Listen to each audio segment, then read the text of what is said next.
The stream is on, but the episode hasn't begun because I haven't told anybody about it. Yeah. And I'm waiting for NASA to invent a genie in a lab so that I can wish for every computer to be set on fire, and then I won't have to worry about computer problems ever again. If no one has a computer, then we don't have to worry about it ever. Exactly. When there's nothing left to lose, you win. A brave man told me that once. It's so true. Okay, like if you wished on a genie for copper to stop conducting electricity, there would be like full-scale societal collapse. But we wouldn't like have social media anymore, so that's a one win at least. I wouldn't have Everyone to worry... can just like go outside and talk to each other. That'd be pretty good. I wouldn't have to worry about getting like scam calls about my bank account because I don't have a bank account or a phone anymore. No, we would just move to like pigeons, carrier pigeons. Oh, I got plenty of pigeons outside. I'm set.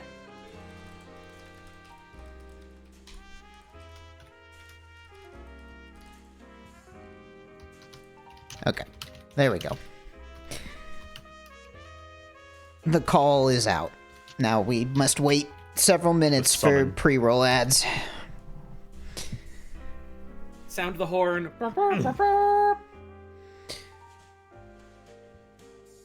Make sure I have all my notes. I did a better job of taking notes this time, so I actually remember what happens in the episode. Also, I just rewatched it literally right before, so hopefully I don't forget. I rewatched it last night. I'm raw dogging it. I forgot to watch it yesterday, so I had to watch it this morning. My life is literally so hard. I woke up early to a beautiful sunrise and had a delicious croissant from a local bakery, and I had to watch a TV show that I like. Damn. It's fucked. Damn. This is a good episode. I watched it because we were gonna do it a week ago, but there were scheduling conflicts, so I watched it last Saturday, and then I watched it again today, and I was like, damn. It's only been a week since I watched this, but it's still really good on the It's a really second viewing. Good. I fucking love this episode. Yeah. Oh yeah. Yeah, we'll get into croissants. You mentioned croissants, and that just made me realize something I don't think I've ever realized before, which is like that's probably one very good boon of living in French Canada. Like, you probably get a lot of croissants and shit like that, just in, like, standard in bakeries. Yeah, and, like, a bunch of them are kind of whatever, but then you find some places where that shit's real good. And I live next to one of them. Yay! I had a bagel. It was Bagels good. are good, too. Yeah. That's what we got over here. I like a bagel. We didn't have any good bagels around here, and then like a good bagel place opened up nearby. I've been eating. Fuck yeah. I would say on average, since it opened up, I'm probably going on like 3.5 bagels average a week, which is probably It's working. not great, but like I can't stop. It's bread. Like I get like if you're like well, it's like working okay. out or I will trying to say get they're fit, like bagel sandwiches, right? Like it's like a bagel with meat and cheese and bacon and all that good stuff, you know. That okay. That's it's almost a bagel, hamburger. though. Like what are you gonna do? Just not eat a bagel? See, I didn't know before this place opened up that there was such thing as an egg bagel, which has quickly become my favorite type of bagel. Is that like just when you put an egg on a bagel, or no? It's like they put egg in the dough, like the batter, the dough. It's a type of bagel. Like you have like plain bagel and egg bagel, which I didn't even know it was a thing, and it's really good. Yeah, there's a bagel place that I think it's a chain. Either way, but like they have egg bagels, and that's like been my favorite type of bagel my entire life. Has been always if a bagel place has egg bagels, I'm going straight to the egg bagel. Yeah, I think that's just what the standard bagel is in Montreal, and why like most of the bagels I've had in other places in the world have been kind of bobo comparatively. That seems fucked. That's awesome. Let's see. The Montreal style bagel is smaller, thinner, sweeter, and denser with a large hole. Baked in a wood-fired oven, contains malt, egg, no salt, and is boiled in honey-sweetened water before being baked. I was about to say, your bagels have holes in them? What? Yeah, I know. They got it's this big weird holes. thing that like all these other bagels don't seem to have. That's fucked That's why up. I'm confused. I I used to be an everything bagel guy, but then I got tired of all the little seeds falling out and onto me and onto the table, so I stopped getting them. It's a messy endeavor. It was like, I was like, this tastes good, but it's kind of annoying. I think I'll get something else. I fucking love those things, and every time I put them in the toaster, all these little bits fall down and get burnt and make a horrible smell, but man, it's worth it. It's kind of weird. It almost tastes like popcorn. Like, I don't even know what kind of seeds those are. What?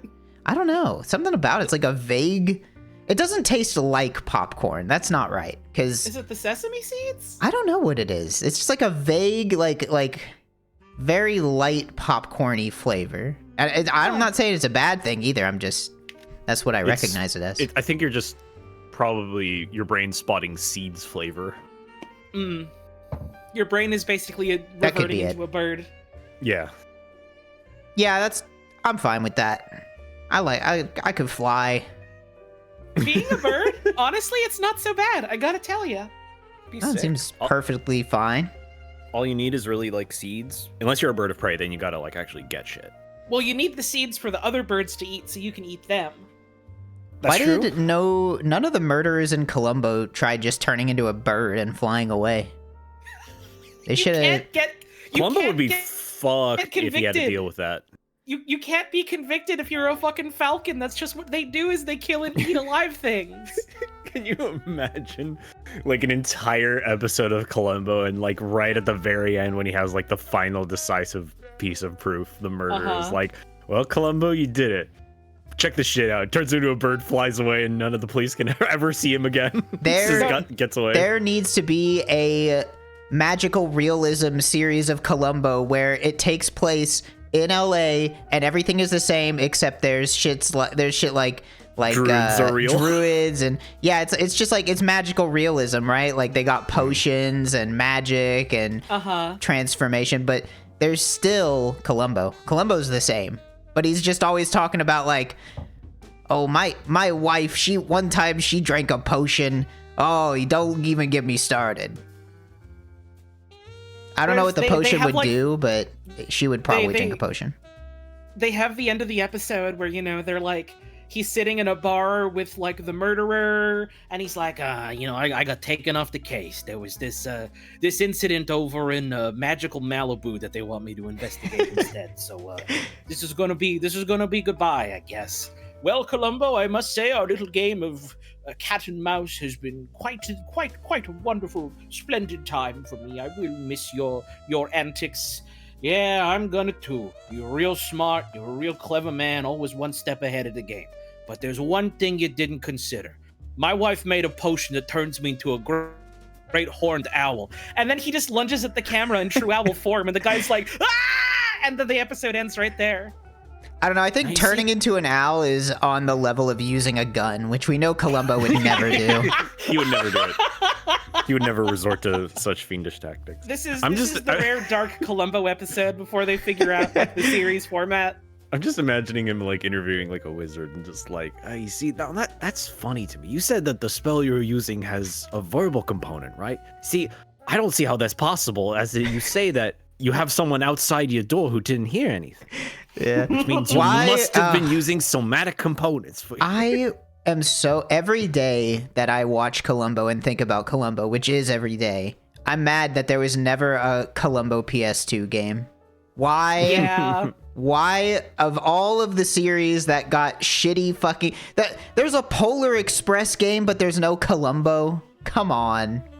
With how much Japanese people you love Columbo, you'd think that they would have made at least one game out of it. The closest we get at a stretch is like maybe some of the Ace Attorney spin-offs, and even then, most of that is court stuff instead. Yeah, it's like similar, but not exactly the same. That it would be very hard to make a Columbo game, which is probably why they didn't do it. But somebody should do it one of these days. Yeah. Contact Peter Falk's estate.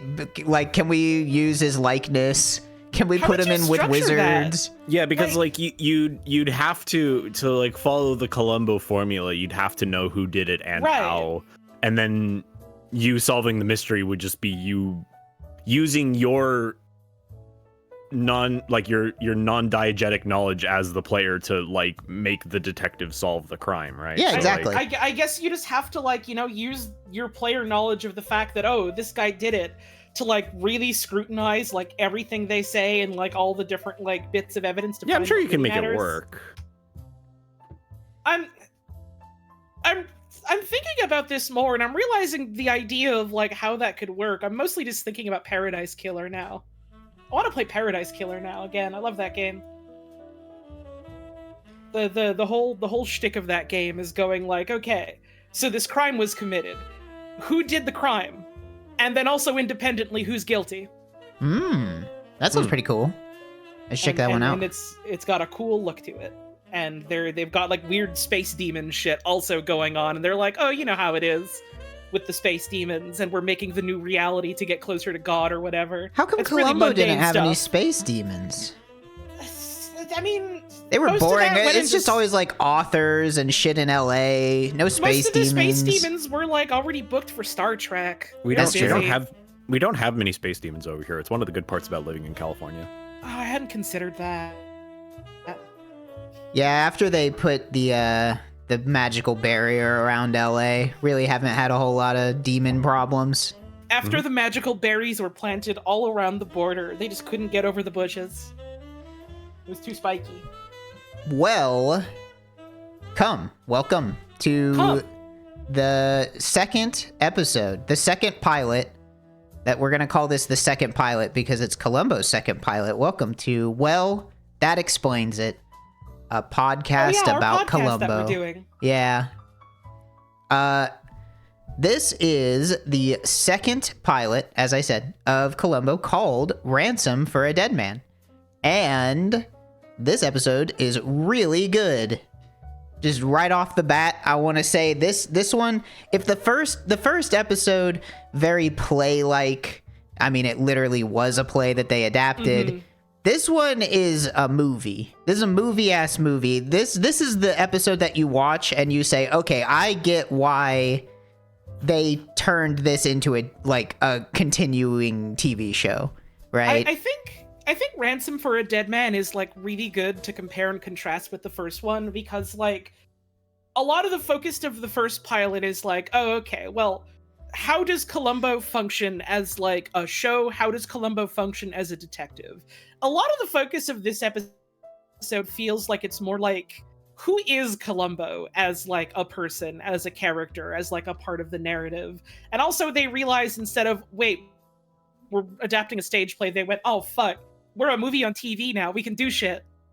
Yes, they definitely used the medium more in this episode than the first one by a in lot. some like really More fucking striking locations. ways.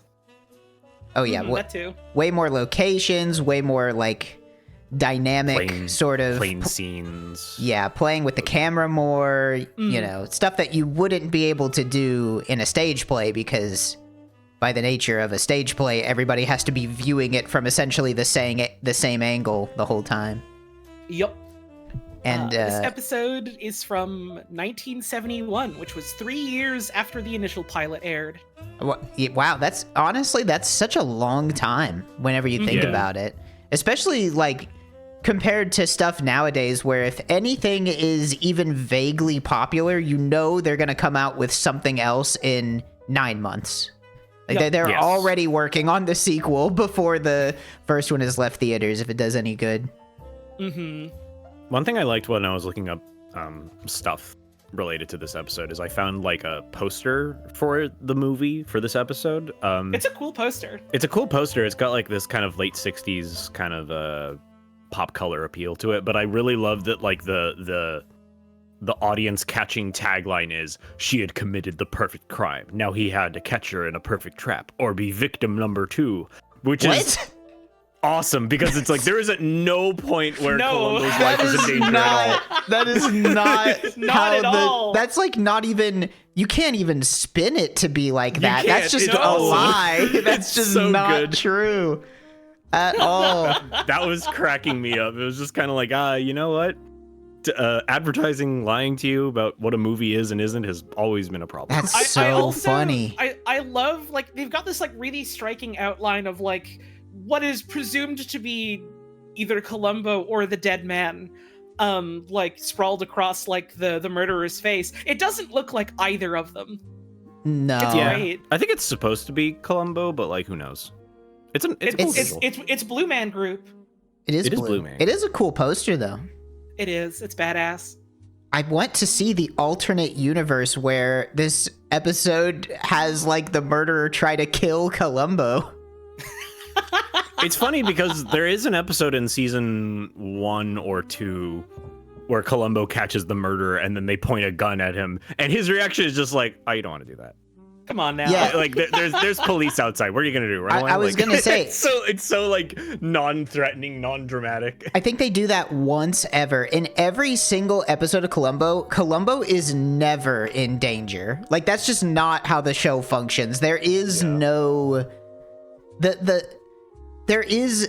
I don't want to say there's no tension, but there's no, like, physical tension. It's not like, oh, is Columbo gonna get out of this one alive? It's like, no matter what, Columbo is fine physically. Like, he is never gonna be shot at. There's one that at a stretch is kind of like that much later in the series, and it's widely agreed to be one of the worst episodes. Okay, well, there you go. But it's that also just like shows not quite what you're talking about. It's a weird one. Yeah.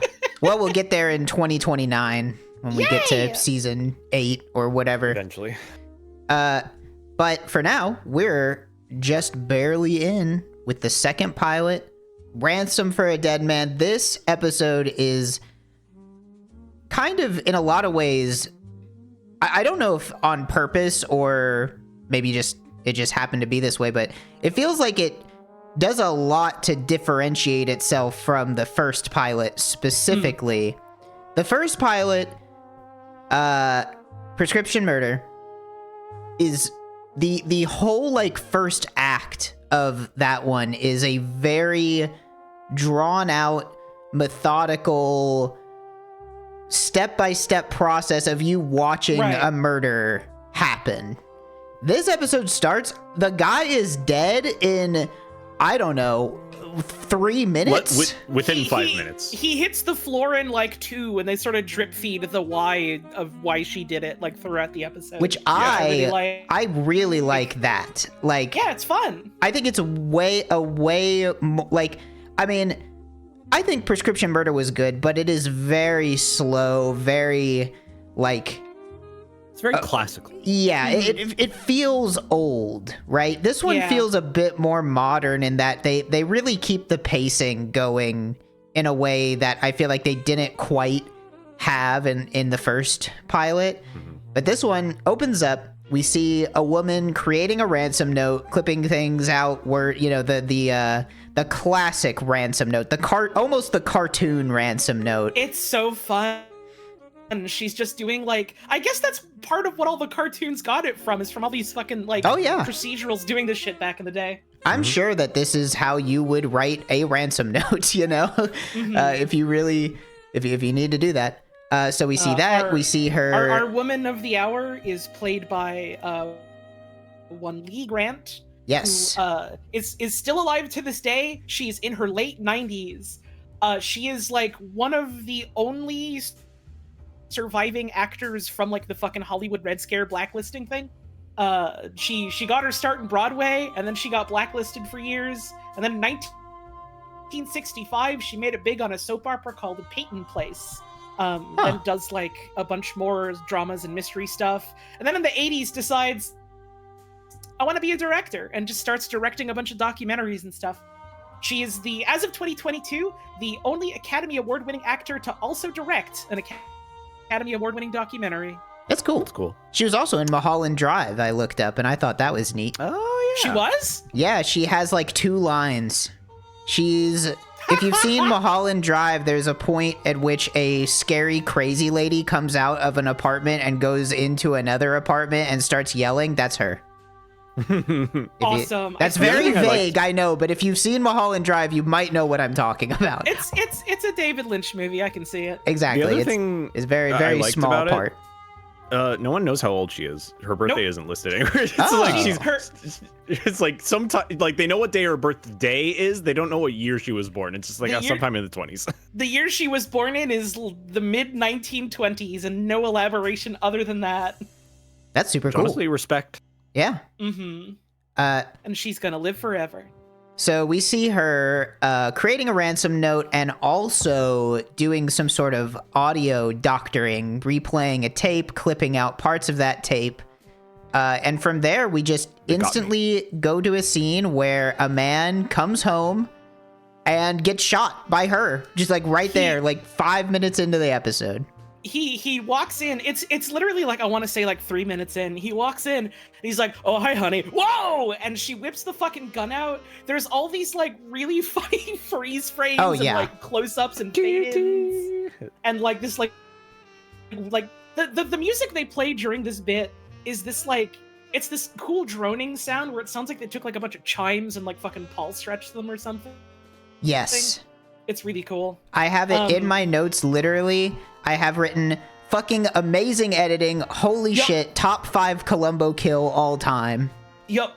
Our victim is played by one Harlan Ward, who was born in 1917. He was a character actor that mostly did like mysteries and westerns, and he was like a lot of like detectives and doctors and ministers.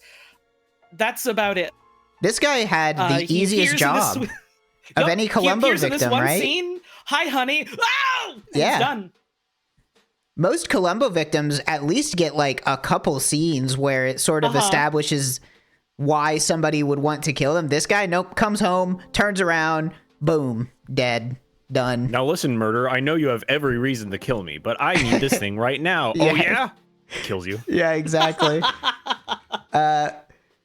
So he is murdered, shot with a gun, completely unexpected, and we get a nice little late title sequence. I like it. It really makes it feel more like a movie than the first episode. We see her get in a car, drive it away. We get a wonderful shot that you can see if you're looking at the video, where it fades from her looking to the headlights of the car.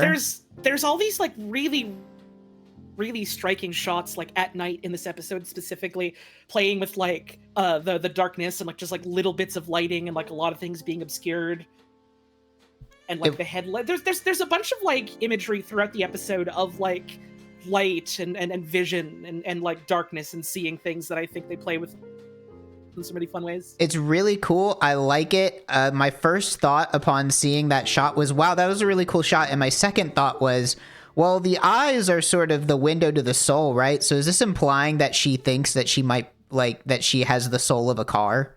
Because it fades from her face to a car.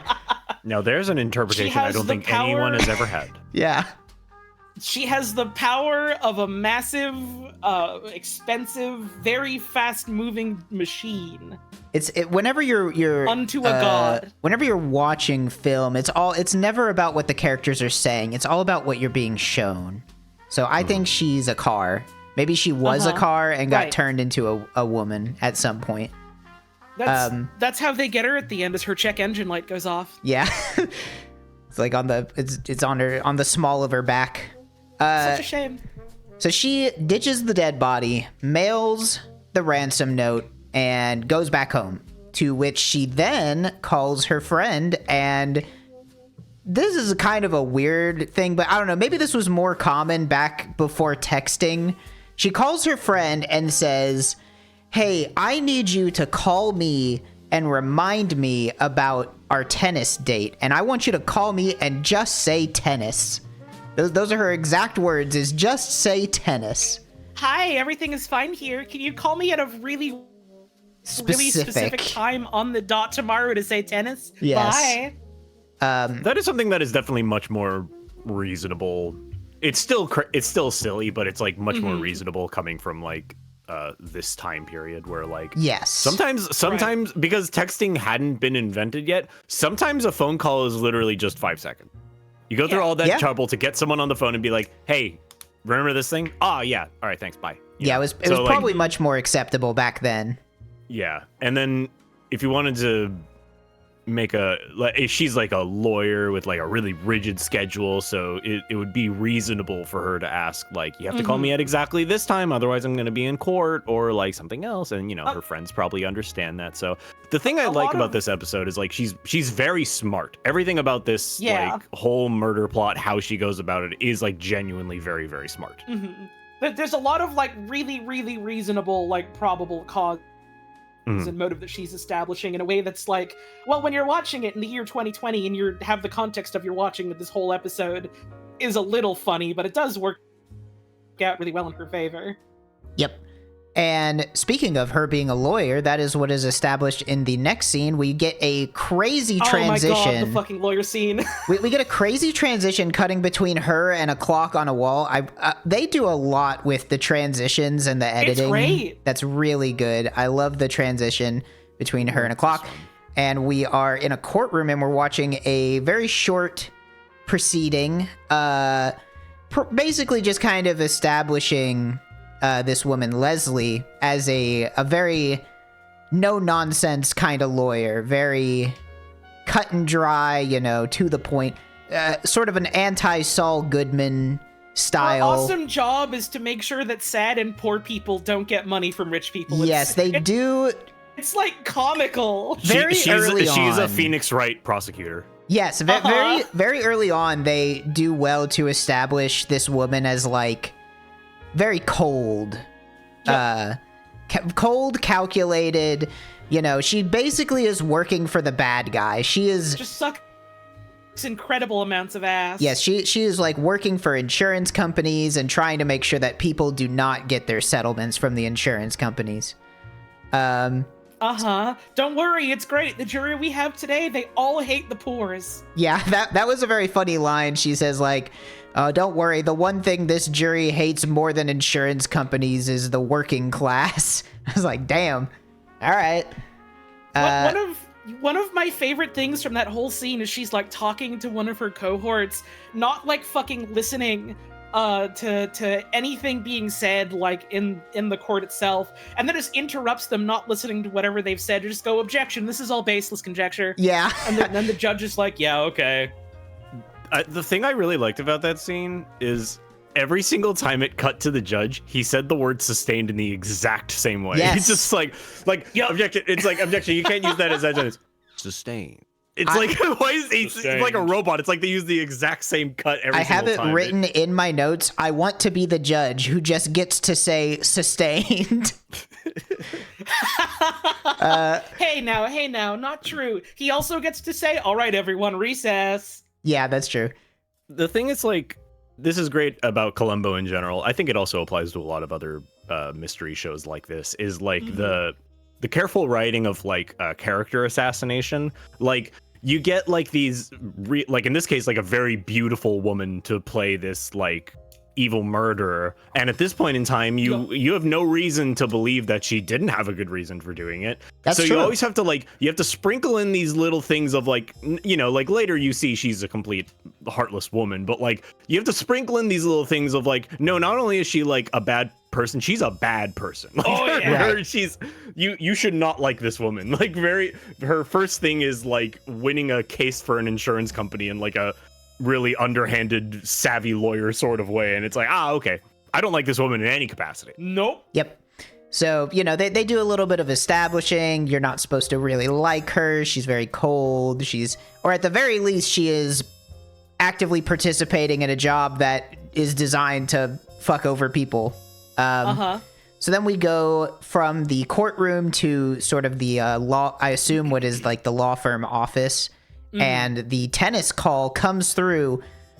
I find this it's a good piece of, I think it's good in context. Out of context, it was making me giggle. I kept watching it. I kept rewinding it to rewatch it and try and forget what happened in the beginning. One scene before. and so it's just her picking up a phone and a woman on the other end going, one word, tennis, and she instantly acts so concerned over it, like, what? Who is this? What? One word. Leslie, who is tennis. that? A man. Oh my god, my husband is.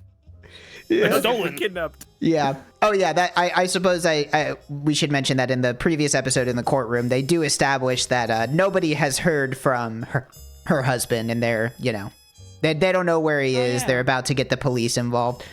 So she gets her staged phone call about tennis, and acts concerned and is like, what? Who is this? Who is this? And then they're like, what was that? And she says something along the lines of, call the police, my husband's been kidnapped. Ta-da! Sort of setting the stage for the rest of the episode. We go back to her house, and we see that she's there with some feds. They are currently wiretapping her house. This is a short exchange between her and the main fed, who does he get a name? I can't even remember. I don't think so. I don't think he even really gets a name, I but think he's just the there. cop. Yeah. They have a short exchange. She's acting he gets to be concerned. the straight man legal officer instead of Columbo in the first one. Yes. So they always like to sprinkle in somebody else that works in law to not be like necessarily a direct foil to Columbo, but sort of to be, I don't know, almost a window of like, this case wouldn't have gotten solved if it wasn't for Columbo. Like, there's always somebody else there, some other police officer who isn't looking in the right spots or is not thinking about, the details in the way that Columbo does. So it's a very common Columbo character. They need a really, really normal cop guy so that Columbo can do his bouquet and Tsukomi routine. Yeah. Yeah. Exactly. Well, also in this case, like, there hasn't been a murder yet. And That's true. Columbo's a homicide investigator. So, like, he doesn't really have legal precedent to be there until later in the episode. So it is actually just kind of funny he does just show up. He does just show up. They hey, introduce him as like the local police liaison because these are the fucking feds, and so he's like, I'm just like helping them out from like the local department. I was the only guy they could spare. Where's my pen, by the way? Yes, I can't find my pen. I have it written down engraving at 12 minutes 34 seconds, so much faster time to Columbo a TTC on this episode than the last one where you had to wait like 40 minutes in. He is outside of the door, stalking around like he's a vampire that needs to be invited inside. He's dropped his pen. There's a funny exchange where she's like, "Is that it?" She's pointing. He's like, "No, he's not. It's not that." They're doing like a fucking Three Stooges bit, and like more and more people keep coming out until one guy is like, the Fed comes in. He's like, "What's going on?" She's like, "He dropped his pen." It's like it's kind of a strange scene. I mean, realistically, we know as the audience that Columbo just is snooping and likes to snoop, which I want to point out. This episode is a little different than later episodes where, generally speaking, Columbo will wait until he finds one discrepancy before he starts snooping and asking questions and all of that stuff. This episode, he really doesn't have any reason to suspect that this kidnapping is anything but he is already snooping around. He is snooping outside. He is snooping inside. This is the episode that really cements the idea that Columbo has seen the intro of the episode because he has no reason to suspect anything. No, I mean, like, at the start of it, he's just like a sloppy, nosy little weirdo that likes intruding in the lives of rich people, so he's just like taking it while he can get it. That is true. Hanging over the Fed's shoulders, just kind of right. So somebody comes outside, says that they found her husband's car, so everybody goes inside. I have written in my notes, Columbo gives his best impression of a lost child, which is amplified by him being a head shorter than everybody else. It's great. It's such a fun establishment of like, this is who Columbo is. He's just this like awkward little weirdo, meandering, snooping, standing around awkwardly, just like hey, is it all right if I just stand here and smell kind of funny? I'm not doing anything yet. He's standing around, snooping around. He's putting on his best Columbo act. He's talking to the feds. He's trying to figure out what's going on. The feds explain that the plan, the so-called ransomers, the kidnappers, said that Leslie will fly a plane to drop the ransom money off at a spot in the desert, which sort of establishes further, I feel like, that they're trying to paint Leslie as like a very independent sort of person, because I can't imagine there were too many female pilots in 1971. So the fact that she could even fly a plane at all was probably potentially shocking to somebody in 1971. Like, what? Mm-hmm. She can fly a plane? That's preposterous. What the?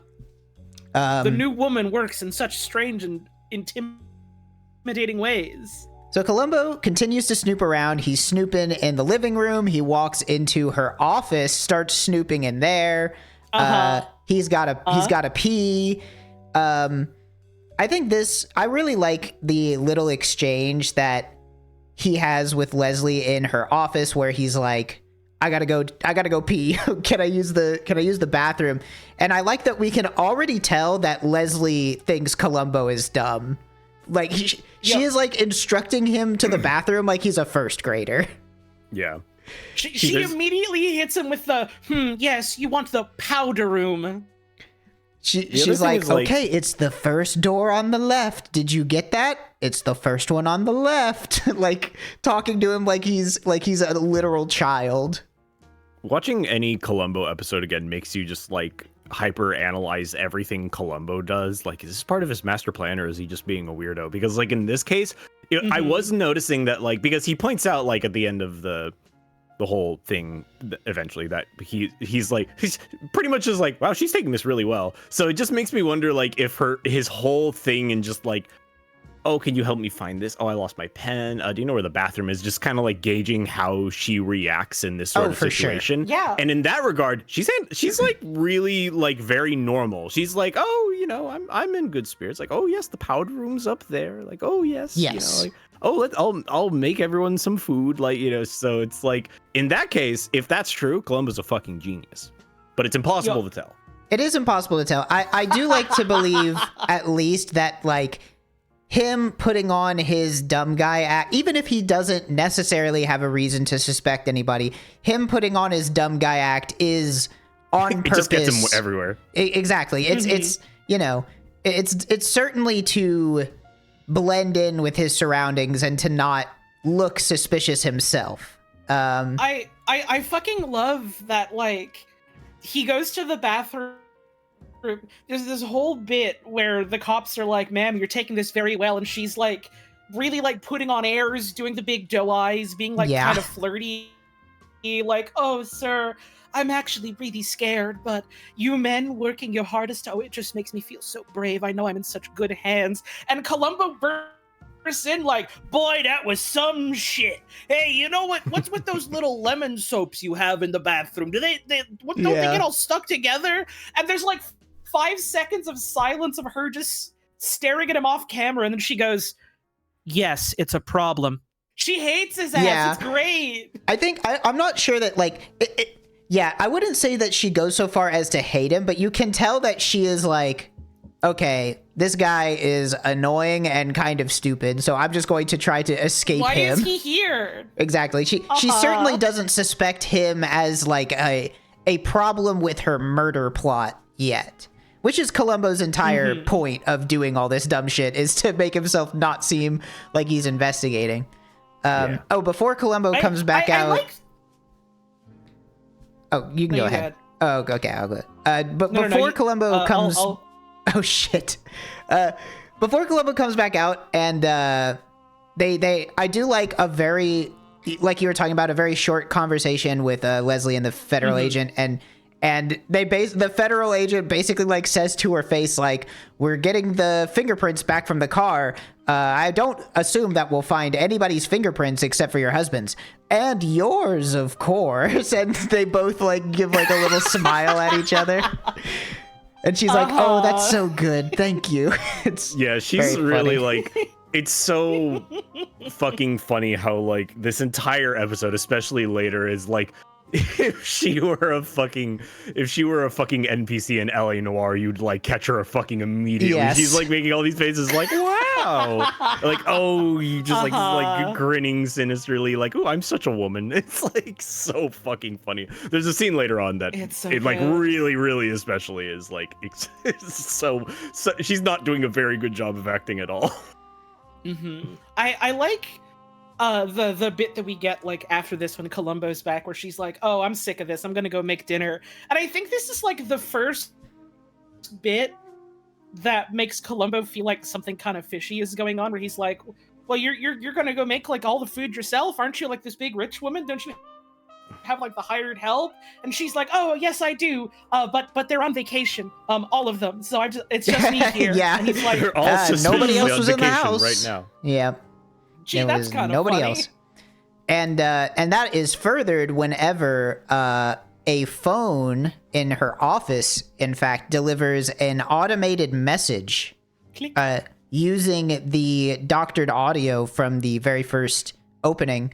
So she answers the phone, does a serviceable enough job of acting upset, but just off enough that Columbo now has an excuse to be extremely suspicious. Now I give Columbo the green light. Before this, I feel like he was acting a little aggro for no reason, but now he's got the green light to go. It's very clear to us, the people watching the show, that this woman is not, that everything is not as it seems. And Columbo even calls it out.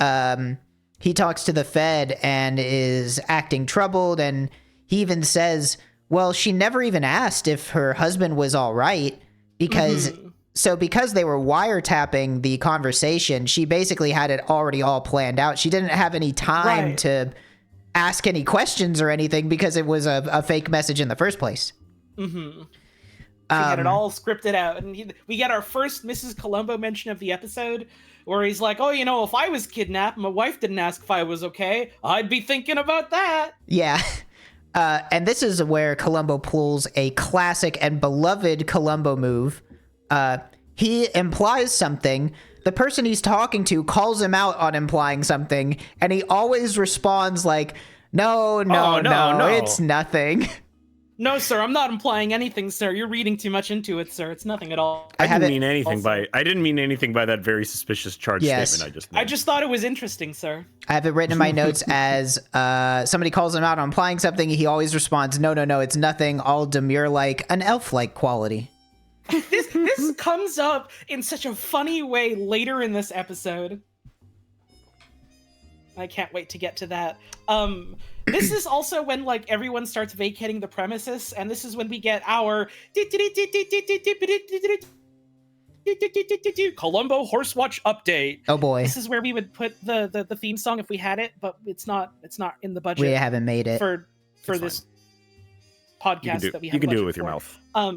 It is approximately 23 minutes and 39 seconds into the episode, when the camera pans up and we see Leslie on the upper floor of her rich woman mansion. There's a little night table on the right, or a side table or whatever the fuck, because it's in a hallway, and there's a little metal statue of a man riding on the horse. Yay! Of note, there is probable cause to assume there might be a horse in the garden in front of the house, but we only ever see it at night, and it might be a goat. All right. Well, we don't have.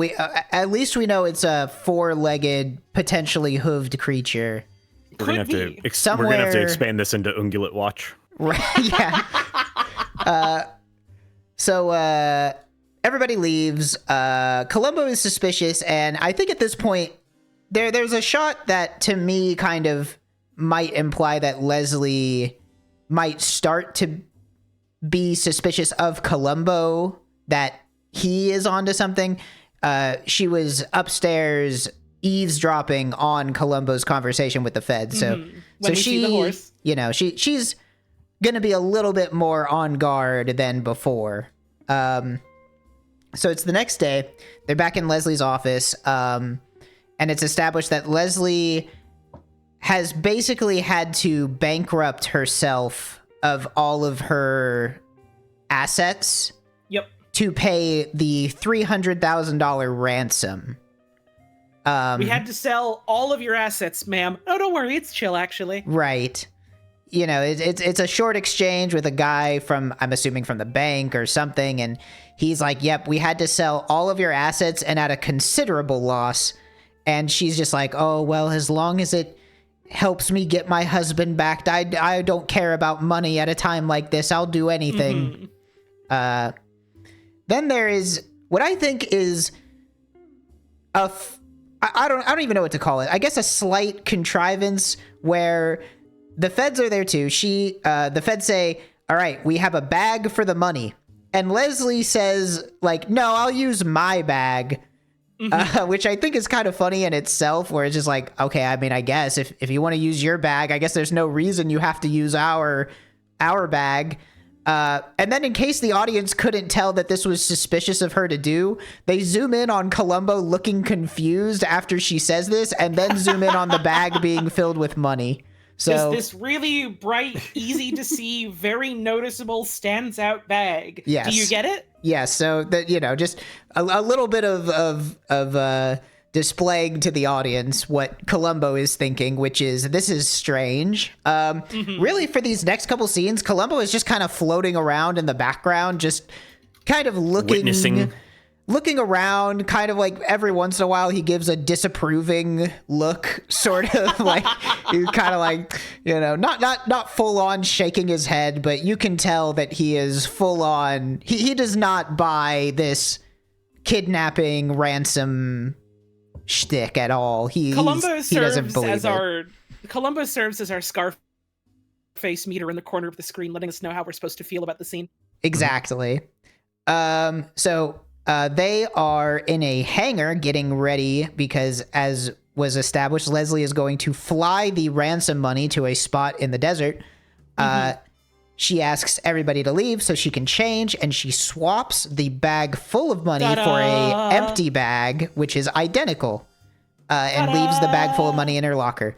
A genius plan, and I'm sure nobody at all should question why she wanted to use her own bag in the first place.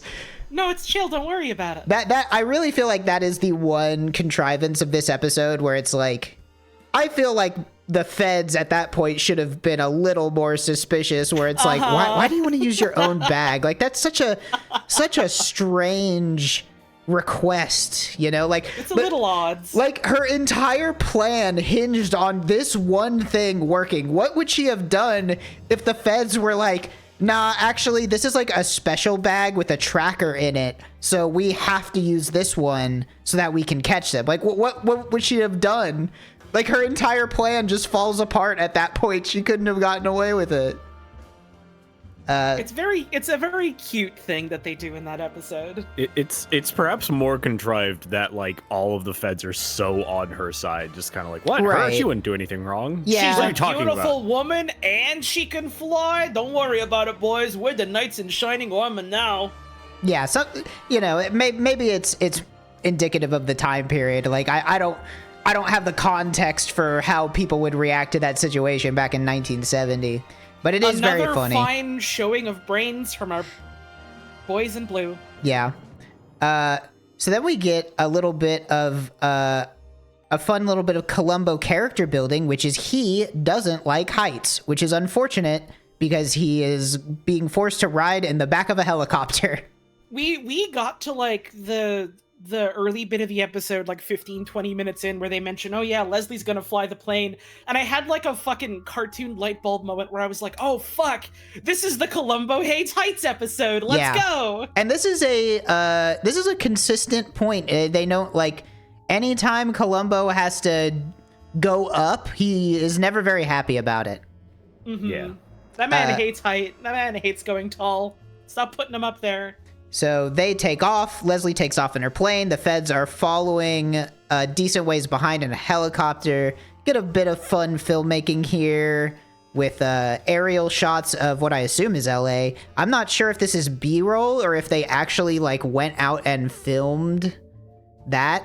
There's really no way of knowing, but it's fun. And something I have written in my notes is that I have written really great music in this flying bit. I wonder if this is released anywhere. No, it super isn't. None of the fucking Columbo music is. It sucks. That's too bad. I want it. This episode is like good as fuck if specifically you want like a bunch of really cool shots of like scenes at night all lit up in like some really stark ways, and then you like watching like footage of different things overlaid over each other. It's fucking awesome. Yeah. So there's just a little montage of flying, great music. Part of the plan for dropping off the money was that Leslie was supposed to see a blinking light, which she provides by dropping a magical blinking box out of her window. I wrote down in my notes for this specific bit, weird beeping machine, why? Oh, it's to make a light with 5 question marks. I was like, what is that thing? I mean, I guess it's not that hard to get a box that blinks. I'm sure this is something you could buy, but it is kind of just a strange object. I think it is just like an emergency light. Famous device? I don't know anything about the magical blinking box. I do have it written in my notes as magical blinking box, so as far as I know, that thing is powered by an orb or something. It's her lovely machine. So she drops the blinking light, says, "Hey, I see a blinking light," and then goes to the marked spot and drops the bag, which we know is empty. The police swarm the area, they find the empty bag, and they return to the hangar. Damn, he must have gotten away. Real convenient he left the bag behind, though. Yes, and as they return to the hangar, everybody else is leaving, and Columbo takes the opportunity to, you guessed it, snoop around. And this time he breaks in and he picks the lock. He goes big mode Snoop and just breaks into her, I have it written in my notes, breaks into her locker. Bad, Columbo. You can't be doing that shit, You can't do that. This is, I feel like he doesn't do much of this as we get later on into the series. He's not like just straight up picking locks and shit. So Columbo has a sort of sixth sense, you know. He's suspicious of the bag. He breaks into her locker, no bag. So he you know, comes back empty-handed. Mm-hmm. Leslie has thought ahead, too smart for old Columbo. So we go back to Leslie's house, and she hides the actual bag of money that she took in like a secret compartment in her closet. She has a secret room in her closet that is also a room, and she stashes that shit. And then we're introduced to the stepchild. Yes, we are introduced to Leslie's stepdaughter, who is a 25-year-old playing a 16-year-old by giving her kid glasses and kid hair, which I think is very adorable. She's supposed to be like a college student, so it's like she's I guess supposed I don't to be know like if 20. she's supposed to be 16. I feel like she's supposed to be 20. She kind of maybe acts she's supposed like to be, a prestigious university student. Mm-hmm. This character is Margaret. She is played by one Patricia Mattick, which I could find no information on other than an IMDb page. I believe this may have been the only thing she ever did, or at least the only thing. She was in some other stuff, but it was all like within early 70s, and then she quit. Yeah. None of it was like huge big name things, but she was in other stuff. So Margaret has been overseas in Zurich and has flown back home after hearing about her father's kidnapping. It becomes very clear that Margaret and Leslie do not like each other. No. They are combative right off the bat, and Leslie tries to pull some good old-fashioned lying, trying to sort of sell how worried she is about that guy she killed. And it seems like at the moment, Margaret seems to kind of accept that. It's great. We have like Leslie come in and she's like, "I'm so scared, Margaret. I haven't been able to sleep. I just want to know he's okay. I'm breaking down over here." And they, hug it out and they have their tender moment. Immediate jump cut to the next morning, and Margaret is sitting at the fucking breakfast table with a TV, loudly watching a show about a woman killing her husband for insurance money. Yes. Yeah, there's a great reverse shot right before the scene transitions where we see Margaret, and then it swaps over because they're embraced in a tight hug. So sort of chins over each other's shoulders, and you see Margaret, and then you see Leslie, and Leslie's it's not like full on thriller ending where she's like smiling evilly. They didn't go that far, but you can tell it's like she's like, all right, maybe that lie worked. Like maybe she actually buys that. All right, got it in one. Easy. Yeah, and then the next morning, Margaret has pulled an entire ass CRT onto the dinner table. I didn't write it down, but I did look at the trivia, and apparently the movie or TV show or whatever she's watching is like a known movie, and it is about her husband, or the woman in the show on the TV in Columbo is trying to get her husband killed for insurance money. So yeah, it's really just further established that Margaret doesn't buy what Leslie is trying to sell here. Very suspicious, lots of vitriol. They don't like each other at all.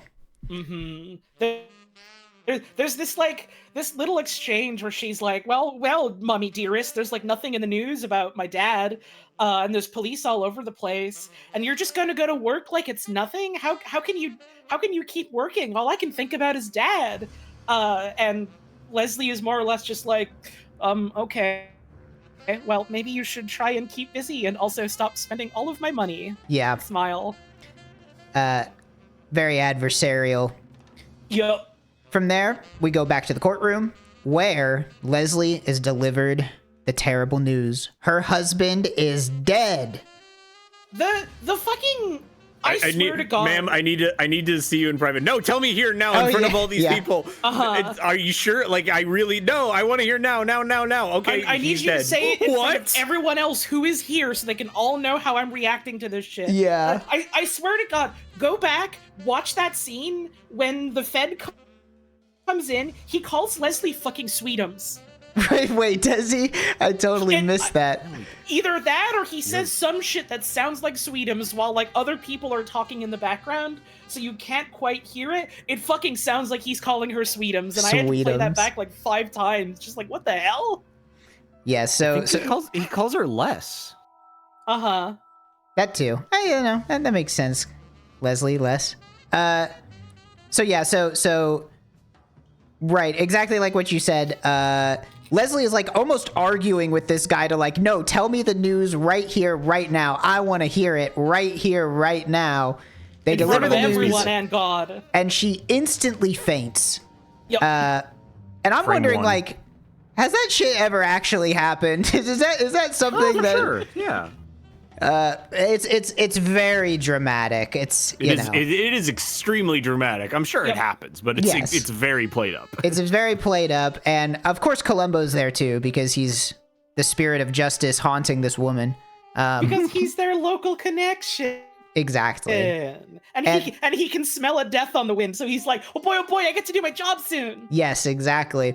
So Columbo is even more suspicious, and specifically he is suspicious of why Leslie didn't ask for any details, didn't ask where the body was, didn't even ask how he was killed. And we get another exchange between him and the federal agent, and he just kind of comes out and says everything up until the point that he suspects her. And the federal agent, being the foil, sort of goes, listen, Columbo, if you start harassing her, I'm gonna go complain to your boss. To which Columbo does just like, no, this is a murder now. I kind of figure that's my department. That's right. He does an epic clapback. Yeah. And he says, he's like, it's a murder, not a kidnapping now, so balls in my court, bitch. It's a murder that took place in Los Angeles. I have more authority over this case than you do. Yep. Let me do my job. Epic Columbo crash out. Oh shit. Yeah. No, this is a crash in. He's in his element. He's like, fuck yeah, it's officially a murder. That means I now have jurisdiction. I get to do whatever the fuck I want. He does have a crash out in the Leonard Nimoy episode where he like slams the desk. He does. He kind of had a crash out last episode too when he was harassing the fuck out of that actress. That's kind of true, yeah. He was The dark crashing out. Columbo moments come at real trying times. I do like that he specifically points out, like, yeah, you know, it's kind of weird that she was like so well put together during all these bits where it was just, you know, the cops around, but now that we're in public, she's all loosey goosey breaking down. And in front of a lot of people, no less. Yep. That's awfully convenient, ain't it? Mm-hmm. So we go back to Leslie's place. I'm just gonna write down what I have written in my notes here. This is like such a small detail, but I wrote this in all caps. I said, a doctor says he gave Margaret an injection and that she'll be asleep soon? What the fuck, man? 1970. That's fucking sedatives. Crazy. Yep. We You done gave her the injection. It's cool. had to do sedatives by needle. They didn't have pills for that. Back Well, then. that's not even the even more confusing part after that is that the doctor is like, yep, I injected your stepdaughter. Here's some pills. And then everybody leaves. The funnier part is that at the end of that scene, Margaret shows up on the stairs and she's clearly not asleep Yup. at Yes, all. yeah. It clearly did not work. No.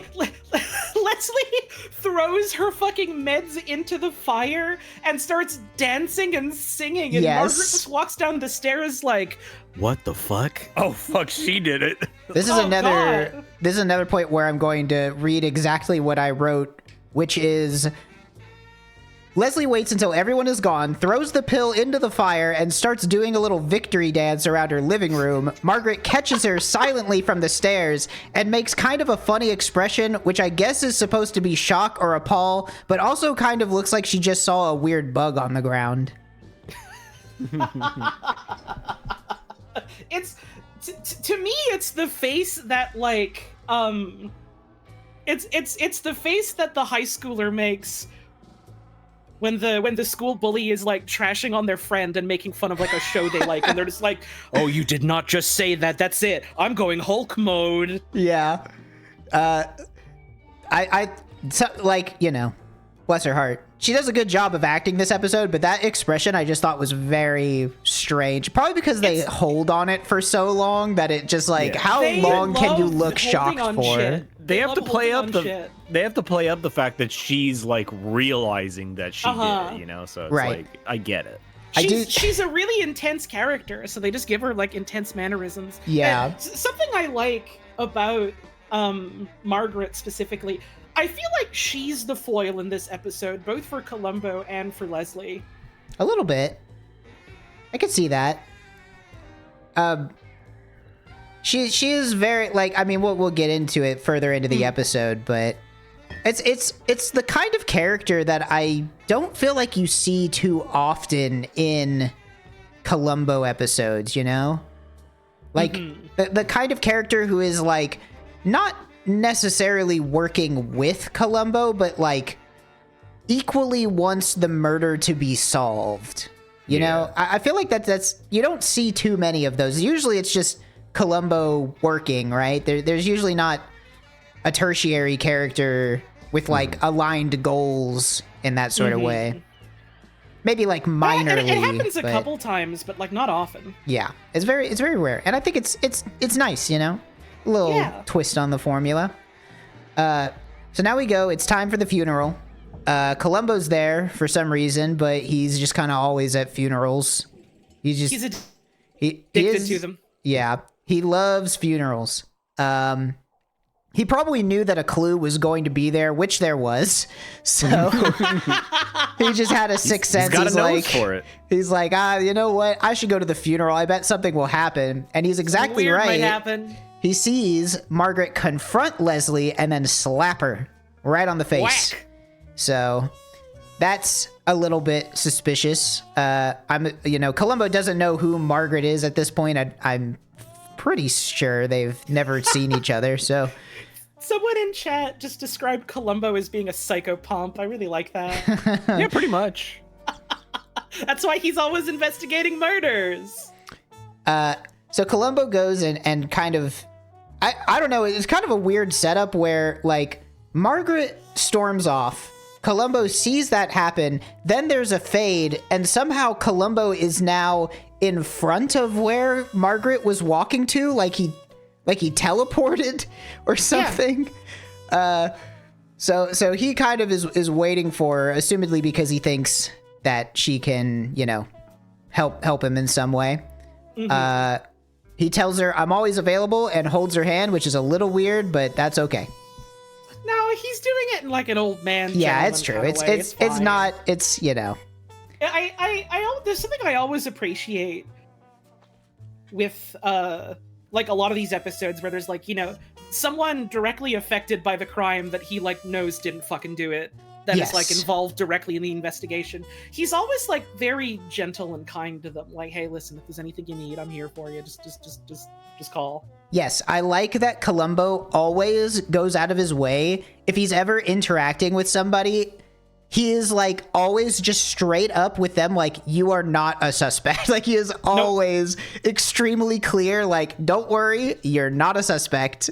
So if Columbo is ever talking to you and does not tell you that you are not a suspect, you need to worry. Over. It's bad news. It's already over. Just fast forward a couple minutes to get arrested already. Yep. And after that, we go back to the house and just sort of, you know, the post-funeral get-together kind of thing, you know, giving your condolences. There's a shot that I actually just really like in this scene it's like shot down, like almost directly above everybody, looking down on them from the second floor. And as everybody has left, Leslie like turns around and looks directly at the camera. And it's like, it's this really unnerving shot that I thought was really good. It's good. It's like, there's no real reason to that. Like, there's no plot relevance, but it's just good filmmaking. After like how flat the previous episode feels, it's really fun to see them like playing with it like that. Like, correct me if I'm wrong, I think it's the same director as the first episode? Yes, I don't know off the top of my head. It is. Okay, cool. It's also like the same writers as the first one. It's fucking, I wrote them down. It's Levinson and Lincoln. Right. Who like wrote the stage play and then wrote the first episode. So it's them going back and going like, all right, let's take another crack at Columbo. We've established like the formula for how the show works, and we like that already. How can we make the character more interesting? How can we make the show visually more interesting, etc., etc.? And then they do a really good like second crack at it in that way that I really like. Yeah, I think that, like I said at the top, it doesn't feel like a rebuke of the first episode, but more just like they really honed in on the things that didn't work as well in the first episode and went out of their way to try to adjust them to work better as a film versus a stage play adaptation. It's an elaboration. It's a continuation. It's good. So Leslie at this point tries to get Margaret to go back to Europe, and they get into a short argument. And Leslie kind of she reveals to Margaret that she had to sell off all of Margaret's savings account for the ransom, and that she will get no allowance. Yeah, Margaret's like, Leslie, I'm not leaving. Like, this is my home too. This was where my dad lived. And also school is closed right now, so I can't go back. And Leslie is just like, all right, well, I'm gonna have to cut you off from most of your money because we're definitely broke now. And also I had to close your trust fund for the ransom. That's where we got all the ransom money from. So I have to cut you off from the money because we're in such hard financial times. And you should get a job. Boo-hoo. Yep. So just, you know, further inter-family drama between Leslie and Margaret. There's nothing you can do about it, kid, so you better get used to it and start fending for yourself. Yep. After that, we return to the law office. Columbo is already there. And Columbo has a pretty bad sexism moment here, asking... It's such a fucking weird Columbo sexism moment. I can't tell if it's... Oh, sorry. Go ahead. I can't tell if this is him like trying to get a reaction out of people that like Leslie works with, or if he's just being like a weird old shitty man about it. Here's what I here's my charitable read on it. I think that first thing you said is how I don't know if this is the case. This is how I am choosing to read it. I'm going to be nice and chalk it up to Columbo trying to bait this guy into saying something uncharitable about Leslie so that he could use it against her. Yeah, I don't know if that's true. That's how I'm going to choose to read it so that I don't have to go with the other explanation, which is Columbo says something extremely sexist, asking the guy there how he can stomach working for a woman, which is crazy to say. I know it's literally episode 2, but like with the power of hindsight and all that, it feels so fucking weird and like out of character for him. It is. It's very out of character. How can you be saying that? You love your wife. It's very out of character, which is why I'm going to take the charitable option and say that this is him putting on an act, trying to get somebody to say something. Because as far as he knows, like, you know, he's at the point now where he's kind of prodding at people, trying to figure more out about this suspect, you know, to try to figure out, well, what would her motive be, right? Because he doesn't have any evidence. He just has speculation, and Columbo's all about the evidence. So I'm gonna assume that's just that. A brief lapse of control unleashes Dark Columbo for but a second, and he quickly has to put him back in the chains. Exactly. He harnesses the power for a brief moment and then has to push it back into the bottom of his soul. He's got his own demons he's wrestling with. So now, finally, halfway into the episode, we get our first extended scene with Columbo and the murderer just kind of chatting it out. Leslie shows him the exact machine she used to fake the Ransom phone call, which is kind of dumb, but also shows that she doesn't really take Columbo seriously. Nope. To the point where she is just showing him clues. He walks over to the phone, is like, oh, what a cool gadget. What does this do? And Leslie literally just shows him like, yes, that's right. You can use this machine to make it seem like somebody else is calling you, even if they really aren't. You can schedule a call whenever you want at any specific time you want. Exactly. Gee, isn't that something special? You must love your gadgets, ma'am. Yeah. We get our next, I think this is our second or third wife mention of the episode, where he's like, well, if I want to take my wife to a ball game, you know, I just call this one number and it's all sorted out by the computer. Isn't that just terrific? Yep. And at this point, Leslie is getting kind of annoyed with Columbo. He's putting on his best Columbo routine. He's asking for pens, and he's like talking about gadgets and baseball games, just kind of like beating around the bush. She just fucking flat out hits him with like, why are you here, man? Yep.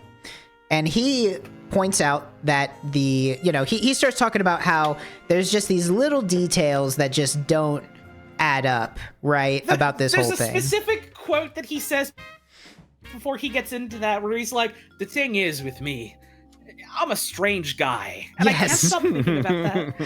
That is, hey, and you know what? It's true. Columbo is a strange guy, wrong. but that's his superpower. Uh-huh. So he points out that the kidnappers only took the money and not the bag, which he found strange, which is fair. And Leslie retorts with a truly classic Columbo murderer defense, which usually just boils down to, well, people do some crazy things, don't they? And he stares her right in the fucking eye, and he goes, that's right, ma'am. And that's just the thing, is that's usually what does them in eventually. Yep. I love the classic Columbo murderer defense of, well, you know, some people do weird just shit when they're stressed out, you know. Yes, it's always I wouldn't know anything about that, but you know. It's always some type of that. Some like, well, they obviously just weren't thinking clearly. That's the only explanation. You know, people don't think clearly whenever they're in a stressful situation. We get another Columbo wife mention where he's like, you know, talking about how he worries about the little things, and he's like, oh, you know, she says to me, you know, you can really be a pain sometimes. The word idiosyncratic or idiosyncrasy comes up, and Columbo's just like, man, that's a real nice word. And then there's like an awkward 5-10 seconds of silence, and he's just like, oh, okay, well, that's all. Yep. So he starts to leave, but then, of course, we're getting all of, like, this is almost a greatest hits of well, I guess it's not a greatest hits because this was the second Not damn yet. episode, but this is sort of like a Sampling platter. It's like a charcuterie board of Columboisms where he starts to leave, turns around, hits her with the one more thing, and reveals that the way that the bullet entered Leslie's husband, the shooter had to be sitting down, which he found strange.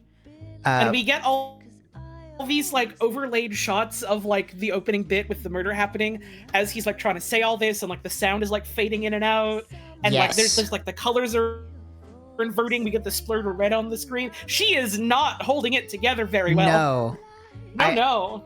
I really love these like weird editing moments. I don't know why they didn't do more of them, but they really should have. Yeah, it shows that it's basically Columbo sitting down, pointing his finger gun at Leslie, basically, you know, in the same position, just swapped where Leslie would have been. And you can definitely tell that Leslie is not entirely emotionally over killing her husband. Nope. This is like the one like kink in her armor, where it's like there's something that she is still holding on to there. It's like she fucking hated this dude. She's glad he's gone. She did straight up kill a guy. Yes. So, you know, killing a guy is probably pretty, I could see that sticking with you for a while. Turns out it kind of wears down on you. Weird. Yeah. So then, as a third point, Columbo also points out that the weapon that was used was unusual because it was I don't remember, like he said, the 22. 22 caliber. I don't know anything about guns, but it was essentially a smaller than usual firearm. I love this bit specifically because, like, watching through this episode again, right at the start, when she fucking shoots him, I wrote down in my notes, like, there's no fucking blood anywhere. Yes. What were they thinking? Man, the directors really messed up on this one. And then later into the episode, Columbo's like, yeah, the killer used a really, really small caliber of bullet so that it wouldn't fully penetrate and wouldn't make a mess everywhere. And then I was just like, oh, what was I thinking? CinemaSins ding. The weird thing was they appeared to kill your husband with a Daisy BB gun, like the kind you use for hunting squirrels. So the firearm was smaller, which leads him to point out that would have a smaller chance of leaving any evidence in the room where the murder occurred. And Columbo just sort of points out that all of this evidence makes it seem like the kidnapping was just a cover, which he just straight up says to Leslie. He's like, I think that this kidnapping was a cover. And these are the type of lines. I have a specific line written down here. These are the type of lines that make me love this show so much. He is leaning towards Leslie, practically like sticking his face in her face. And he says, look at how this throws us off. We're looking for kidnappers that don't exist. And in the meantime, the real killer is so close by, we can't even see him. Literally in her face. Every time Columbo does this, I can't help but smile. I love every time he does this in every single episode. I know to some degree this is just like how Columbo operates and like how these episodes tend to go. But like, I like it in this episode specifically when they have like imagery about like eyes and lights and like seeing things, just him like looking right at her like, damn, it's too bad. The killer could be hiding right in front of us and we just wouldn't know. Yes, it all ties together in a really fun way.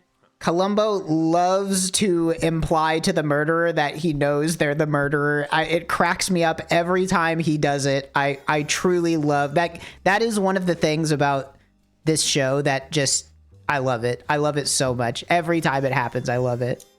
It's and just then like, Leslie goes, oh no, go ahead. It's just like, I'm not a real detective, but the crux of him just kind of like prodding people just to see how they react is like a very smart way of like going about it. Like if I You know, it's weird, you know, like if you were your husband and like I were sitting right here, I would have shot him just like this and like just doing it just to see how she reacts to it. Yes. And it's like it works like every time, which is awesome. It's what makes Columbo like such a fun character to watch, because he is essentially the Superman of detectives. You know, like he has every power. He like knows exactly what to do. Like he feels like a superhuman. He's not even a human. He's a spirit of justice. He's just like, it's fun to have a overpowered character like that, you know? He is our beautiful Italian-American avenging angel. Exactly. It's like, yeah, sometimes you want to see somebody claw their way from the bottom, go through the hero's journey. You know, they have the classic character arc of like hitting their lowest point and then rebounding. But sometimes it's fun to just see Goku, you know, like it's like, oh yeah, Goku's gonna kill him again. Go get him, Goku. You can do it.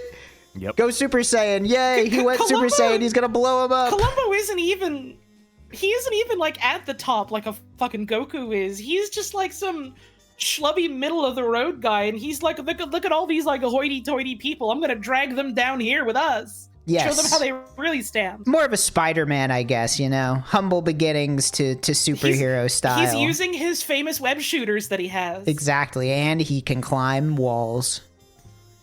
There A should be lot one of those episode of episodes would've been Columbo so much shorter. where he just sprints up a wall, just like crazy style. I'm saying, and a bunch of these episodes would have been so much shorter if he just did that shit from frame one.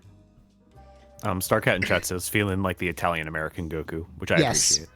Yeah, he's definitely.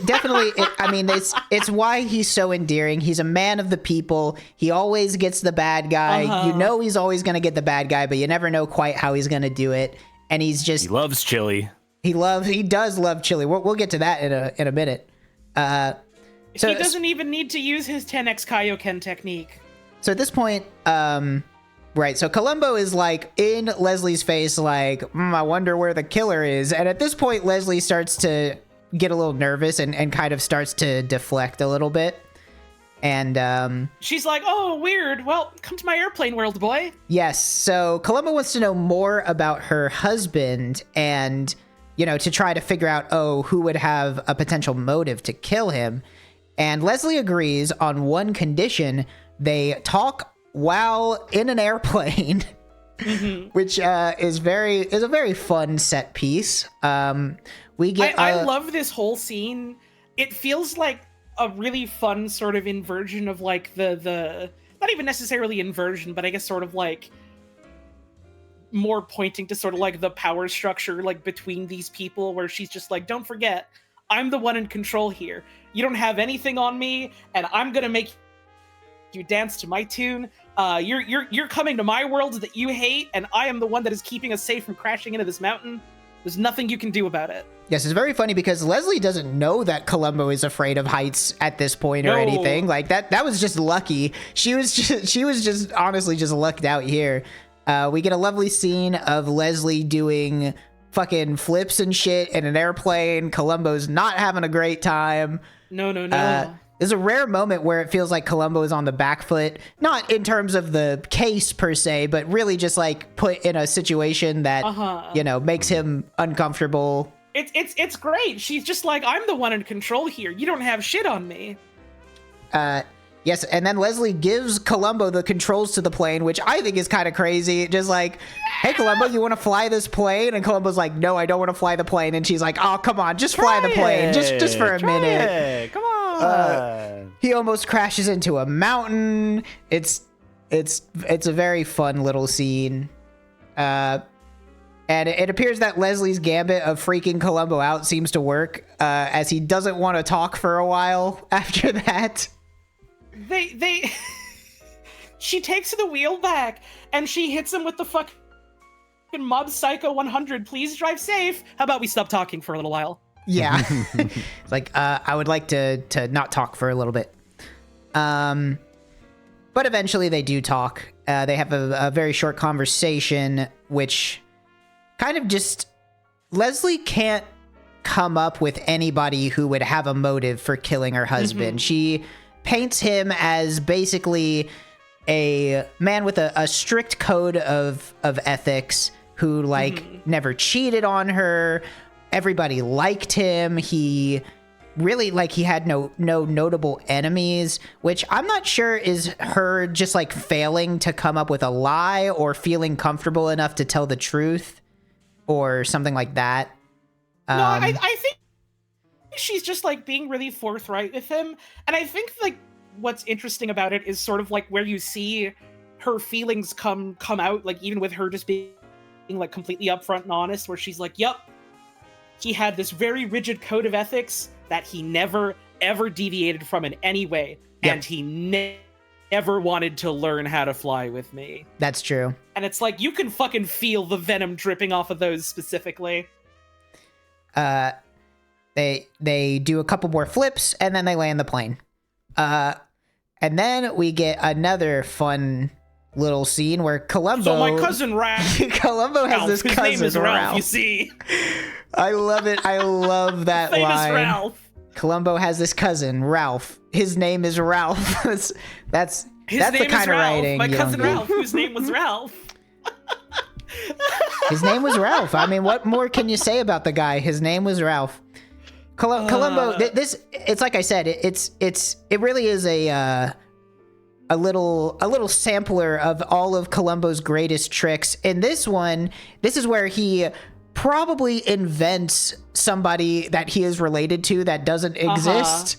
So he invents Famous Ralph. He invents cousin Ralph. His name is Ralph, and name is Ralph. And he says, "Yeah, Ralph, you know, the way you described your husband reminds me a lot of cousin Ralph.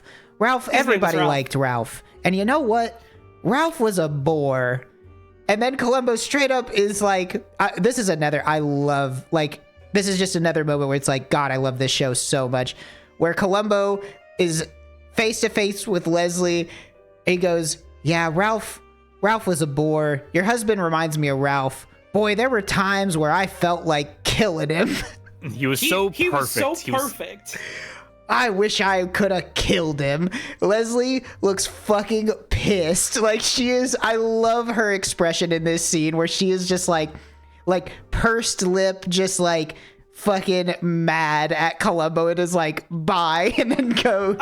This bit is great where he's just like, "Oh, you know, my cousin Ralph, his name was Ralph. He was great at everything. He was really good at kissing. I wanted him to die." And Leslie's just like, "I have to go get changed now." Yep. I love it. I love that scene. I love it. It really is like those are the moments where it makes the show for me. His name was literally Ralph. His name was Ralph. So now we get a great scene at the original Barney's Beanery, which is still open, still there. Yeah. That's so good. Let's because go. I wrote in my notes, now we're at the original Barney's Beanery. I hope this was a real place. I hope this still exists. It sure fucking does, I baby. need It's to on go there. it's on Santa Monica and Holloway. Fuck yes. I need to fucking go there next time I'm in the area. That is I had to, awesome. I had to I was like looking up locations because it was because of the cemetery scene. I'm like, that looks like Hollywood Forever, and it was Hollywood Forever Cemetery. But yeah, I was like, I'm like, I feel like this is a real place, and then I pulled it up on Street View, and I'm like, yep, there it is. And then like I looked around in that, I'm like, oh, I've totally been here. Yeah, like I know exactly where this is. I can't believe It's like- Barney's I'm Beanery like is still somehow- around. It's really great because it's like even if you didn't have like objective information from the internet, I can just show you an image that will make you go like, oh, this place exists and is still here, which is just a Street View picture of the place with a Tesla in front of it. It's like, oh yeah, it's still there. I That's somehow awesome. completely missed in my rewatch the fucking giant sign that says the original Barney's Beanery. That's really good. I had to pause it and like write that down immediately. I was like, okay, it's the original Barney's Beanery. I love it. It's literally the original Barney's Beanery. It looks like the same ass sign too. Like it's faded and that's Haven't great. changed it. I wonder if it's any I gotta go. good. I think they just kind of converted it into like a standard pub deal. It looks like it looks like the internal gotta layout's go. like totally different and stuff like that. It's probably That makes fine. sense. That's awesome. Columbo orders some chili. Again, some more character building. Columbo always orders chili. He's playing a round of fucking snooker with the boys and beats them and is like, my head's just not in the game, fellas. I gotta go do something else.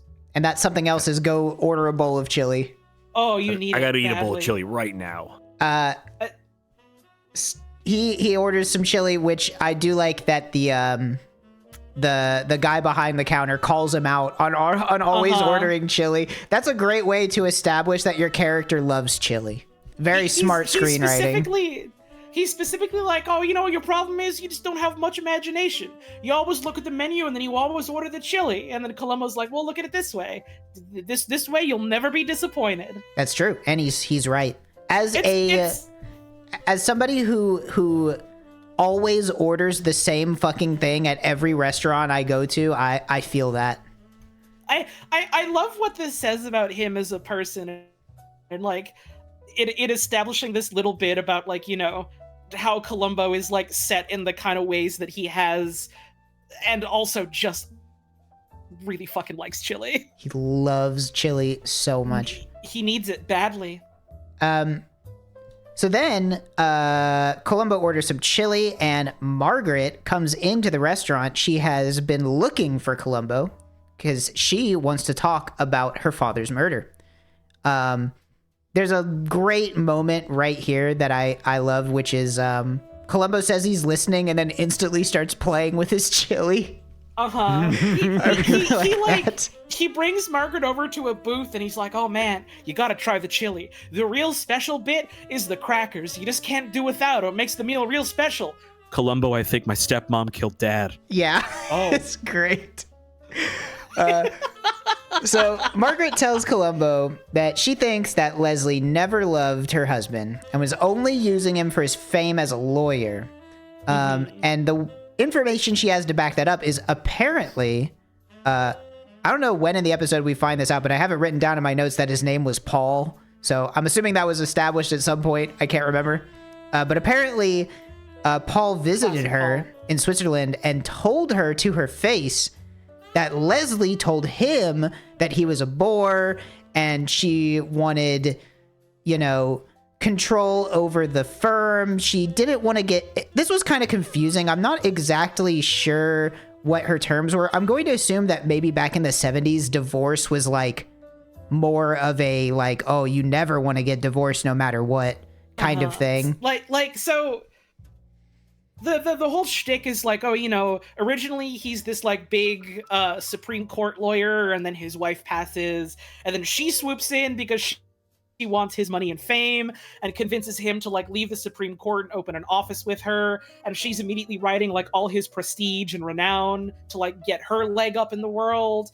And then time goes on and she's like, well, you're just so boring. I just don't like you at all. But if we get like a divorce or something, then you're going to be able to take the money away, right, and you're going to be able to take the house away, and I still want those things. So let's just live together, separated in the same house, and not really talk to each other at all. And also, you can give the firm to me because I'm doing all this hard work on it. And honestly, this was like so... I mean, the writing of the episode doesn't really go into this, but this is like such a convenient explanation that I almost wonder if Margaret wasn't just making shit up, Like she has motive to lie about her stepmother. So like, I don't know. It's never really explored in the episode or anything. It's more of just like an exercise to the viewer. But I believe that she could just be lying because it is a very convenient explanation, Like, my dad visited me and told me exactly what you would need to hear to want to arrest my stepmom. I don't think that she does, but it seems like it's something that she would do. Right. Well, you know what I really like about that is that there's a little sneaky bit of Columbo is extremely right, where literally like one scene before he's comparing the way she talks about her husband to like how he thinks of his cousin Ralph, where like, yeah, same thing, he's perfect, but he's a bore. And then one scene later, Margaret comes up and says she told him that was she a thought bore. he was a boar. Yeah. Like, no, she like literally says, he is a boar. Like the exact same phrasing too. So Yeah. it's like it completely justifies Columbo in a way that Margaret could not even be aware of. Exactly, Yeah. exactly. So, it's the kind of thing where it doesn't have any bearing on the direction of the episode, but it's just something I thought about. I think it's interesting that this character that exists for like all of 1 minute to be shot and thrown into the river or the ocean or whatever. Like all of his characterization is just what like other people say about him. Like, yep, he was perfect. He was the perfect man. He was this big, strong, stoic guy with his rigid set of morals. And then Margaret's just like, yeah, he came to me and he broke down crying. That's also true. They don't explore it a lot because it's not what the episode about, but like, I don't know, the little bits of that I think are interesting, the way they play with it. It makes you feel like the world is a world and not just something happening around Columbo to make the TV show happen. Which you cannot say about every episode of Columbo. I'll say right off the bat, you guys are getting a great opener to Columbo, but trust me, as this continues, we will run into some not as well thought out episodes. Please look forward. Yes. So whether or not Margaret is making it up, it doesn't even matter because Columbo immediately explains that none of that is hard evidence. And at this point, it almost feels like he sort of starts to try to bait Margaret into looking for evidence for him. Very specifically, before that, Margaret tells him the reason why the murder happened, she thinks, is because he decided to stand up for himself and was like, no, get out of my house. Right. Yes. So he kind of starts trying to bait Margaret into looking for evidence for him. Kind of, he does his... He's doing the Columbo thing where he's like insinuating something and it's like, oh, no, I didn't mean anything like that. That'd be exactly. crazy. So he does like, that. Oh, it's like you have all this like circumstantial evidence. There's nothing to link it together. You have no solid proof. Yep. But wouldn't it be weird and convenient if it turns out that this was actually like a staged kidnapping? Oh, no, that's a crazy idea. There's no way something like that would happen. That's just flights of fancy. No. Unless. And then he lays some important information, which is there's a couple more discrepancies that he didn't bring up to Leslie in his meeting with her, which is the driver's car seat was pushed too far forward for Paul, for the guy that got murdered. He's like 6 foot whatever. And the other thing is that there were no car keys found with the car. And he chalks that up to whoever drove the car last may have taken the keys with them instinctively versus leaving them in the car. Mm-hmm. So he's planted this sort of seed of a potential conspiracy with the kidnapping in Margaret's head. So instantly, already in the very next scene, we're back at the house and Margaret calls for Columbo, who shows up. Leslie is sleeping and there's a great bit of pretending to wake up acting here that I really like. It's such a small thing, but it's like she's asleep. Columbo walks into her house. Columbo's like, Miss whatever, I can't even remember what her last name is. I just have her name written down as Leslie, but she's like, hey, Columbo's like, hey, excuse me. And then on the third one, Leslie like jolts awake and makes a really funny noise. It's like, which I thought was very funny.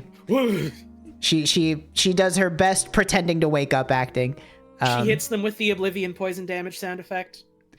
So then they're like, why are you in my house? Columbo says, your stepdaughter called me. Margaret comes out of the office and shows Columbo the exact car keys he was looking for. And, wow, isn't that convenient? And then Leslie does some good old-fashioned gaslighting. She's like, well, why would the keys be important? I'm not privy to this knowledge. It's just a ring of keys. What's the use? A man is dead now. To which Columbo, or I think Margaret is the one that explains, like, well, Columbo told me if he found the car keys, then you were guilty, basically. Not in those exact words, but essentially that is the point of the dialogue.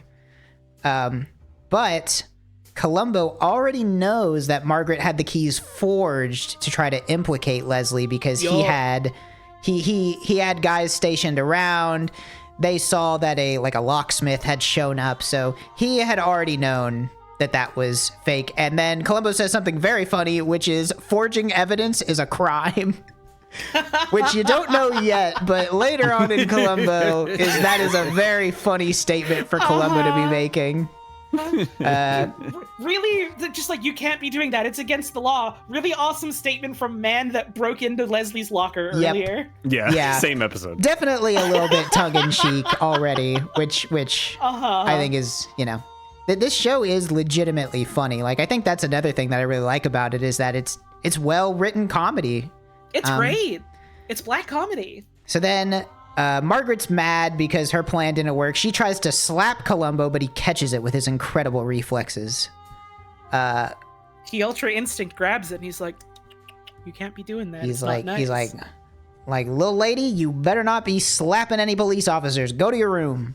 It's no good to do. You'll get in dead meat. You'll get in big trouble.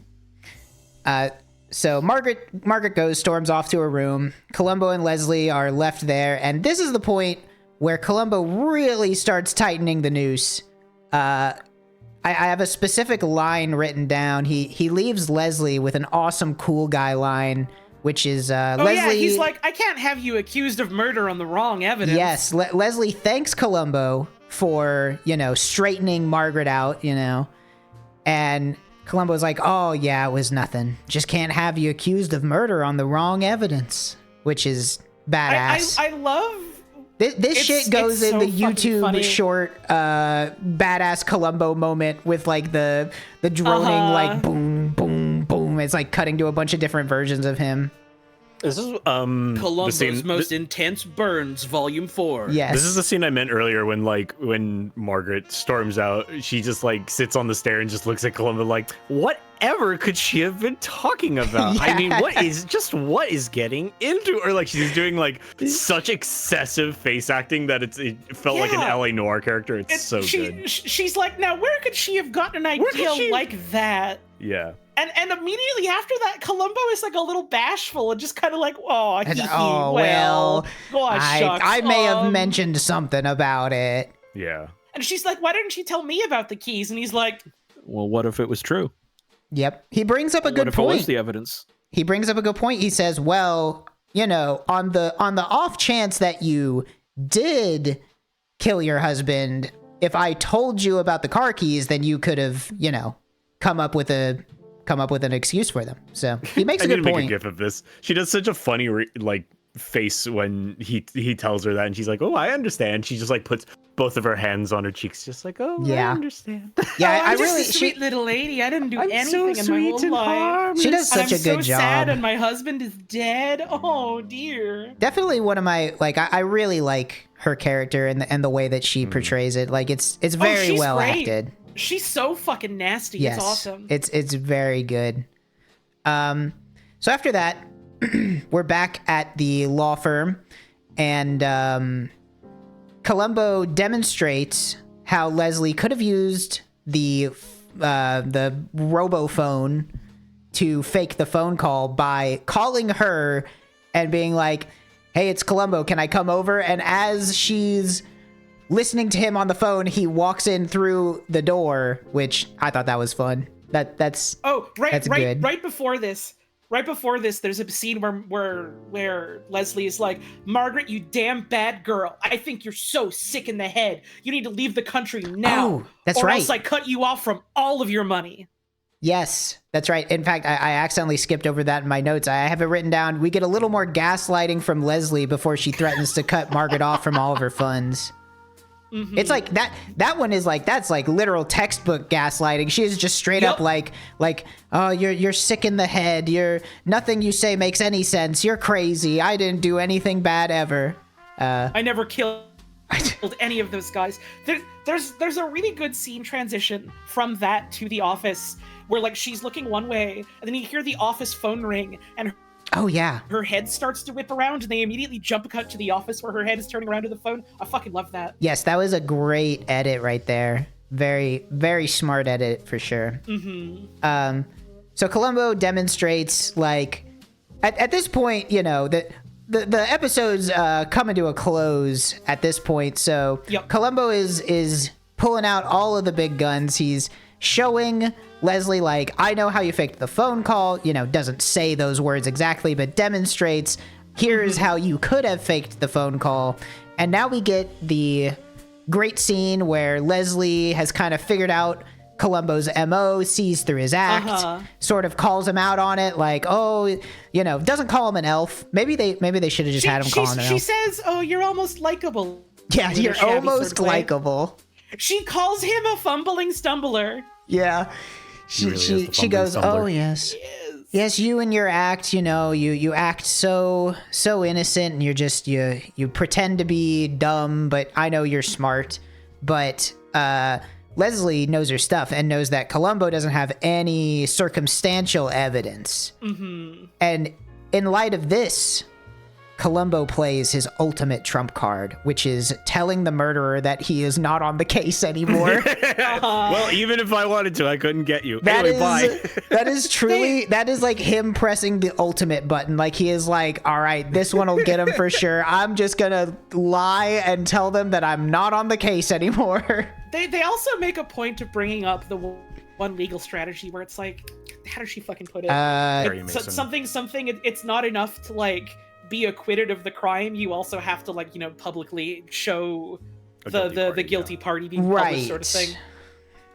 Yeah, so they sort of like exchange jabs for a little bit where, you know, Columbo implies that, you know, he doesn't say that like, oh, I could ruin your reputation, but Leslie kind of takes it to mean like, yeah, Leslie's like, oh, so you think you can ruin my reputation? Well, what if I do the same to you? What if I tell everybody about how much you were harassing me, even though I'm innocent?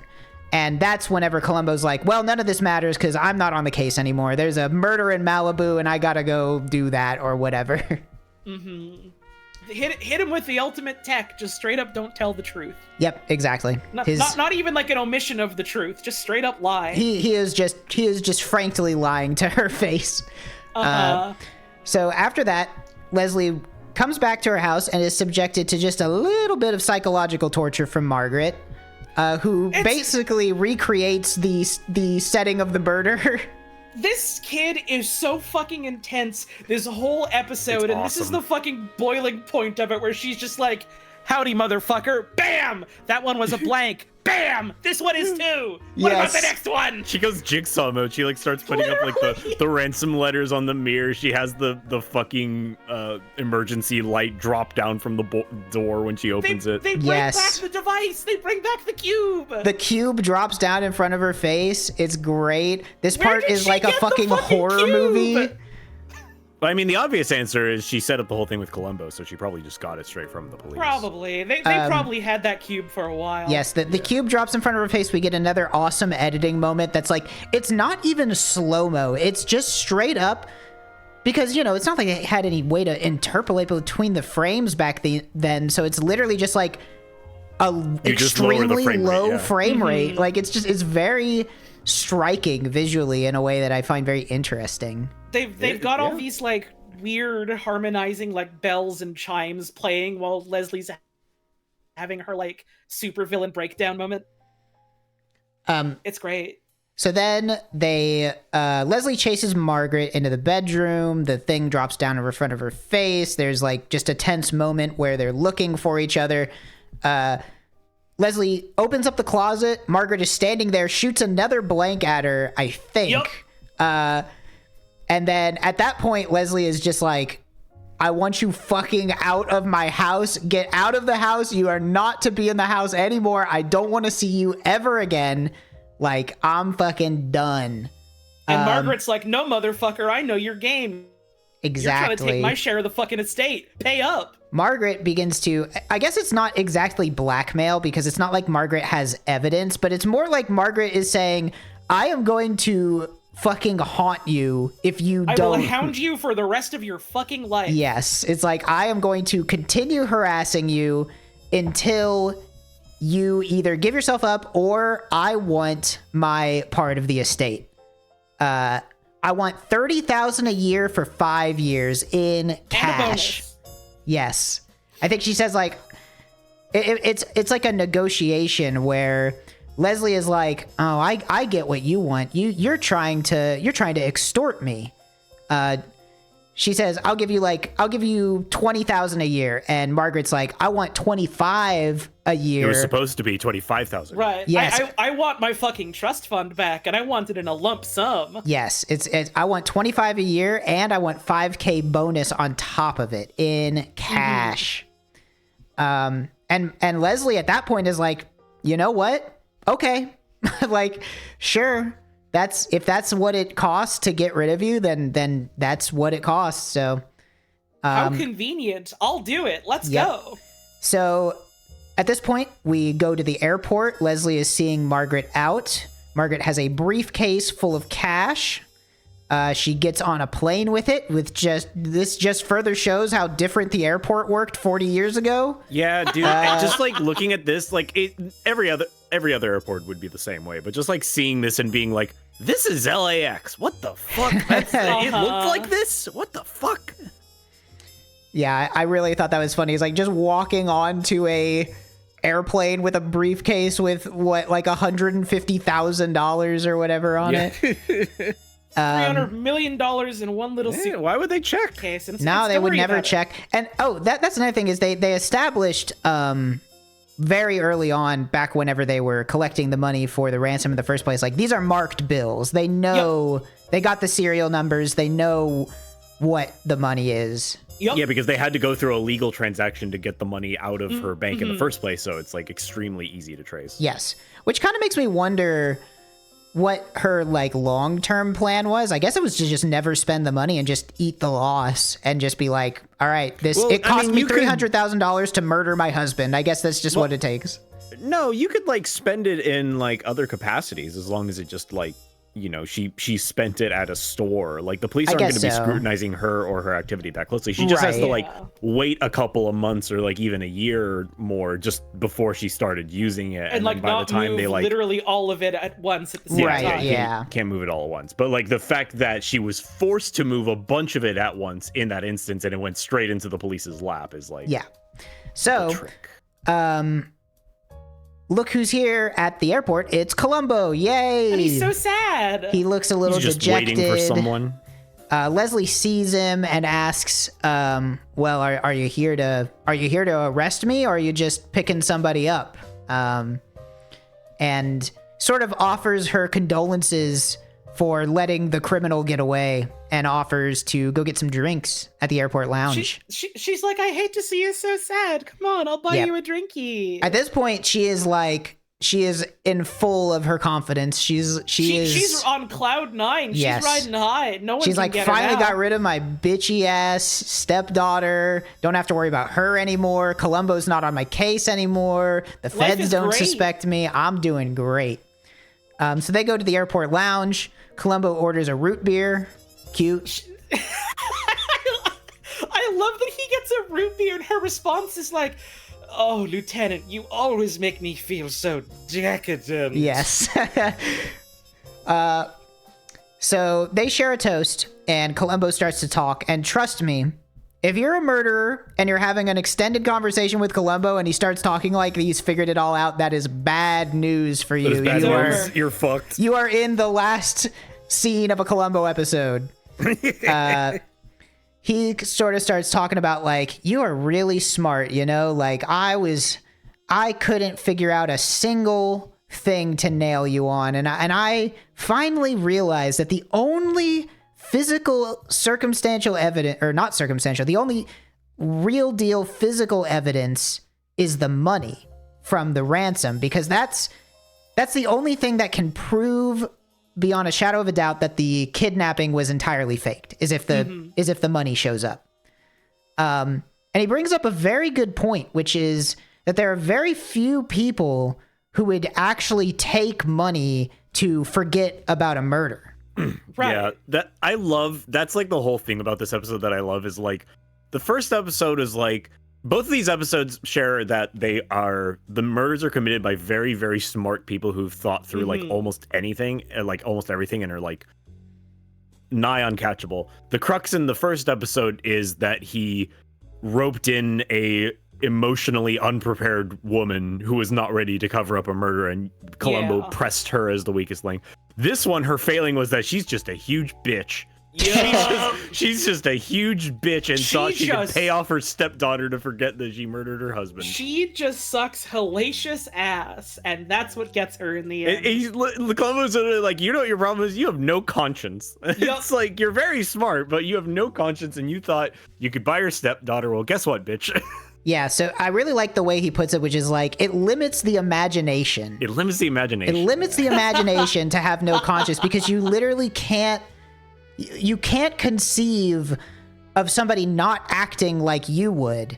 So you would take money for a murderer, but you didn't even think about the fact that somebody with ethics wouldn't do that. So it turns out that Margaret was not bought off. She was working for Columbo. The whole thing was a setup. Got him. A great little gotcha. I like it. It's a good Columbo gotcha. It's poignant. It's not so much of a, like, I don't know. I don't even know what word I'd use to describe it. It's a bit different from your average Columbo gotcha, where it's usually a piece of evidence that doesn't add up, or something that puts a person in the right place at the right time. Columbo doesn't have any evidence about how the murder occurred or when it occurred. It wasn't like an alibi sort of thing, which is normally how the episodes work, is it's Columbo picking away at an alibi until it doesn't hold up. This is literally just like, no, we basically did a sting operation on you and you bought it hook, line, and sinker. Here's the briefcase full of money that totally shows that you had the ransom money, so you are now arrested. Yep.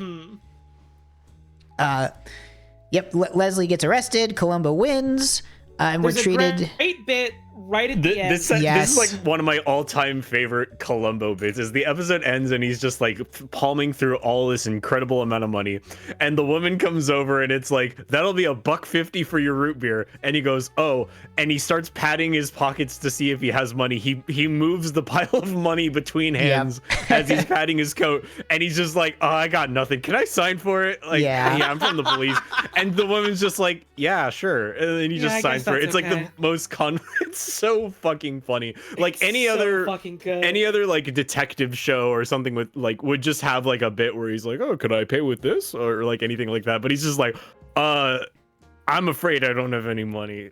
I'm sorry, woman. I'm broke and destitute. I'm broke. Oh shit. That's good. And also, I love. Sorry, lady. I'm set for the slaughterhouse soon. I also love the detail. He can't find his pen. Once again, for the third time in the episode, he can't find his pen. He has to borrow her pen too. Beautiful.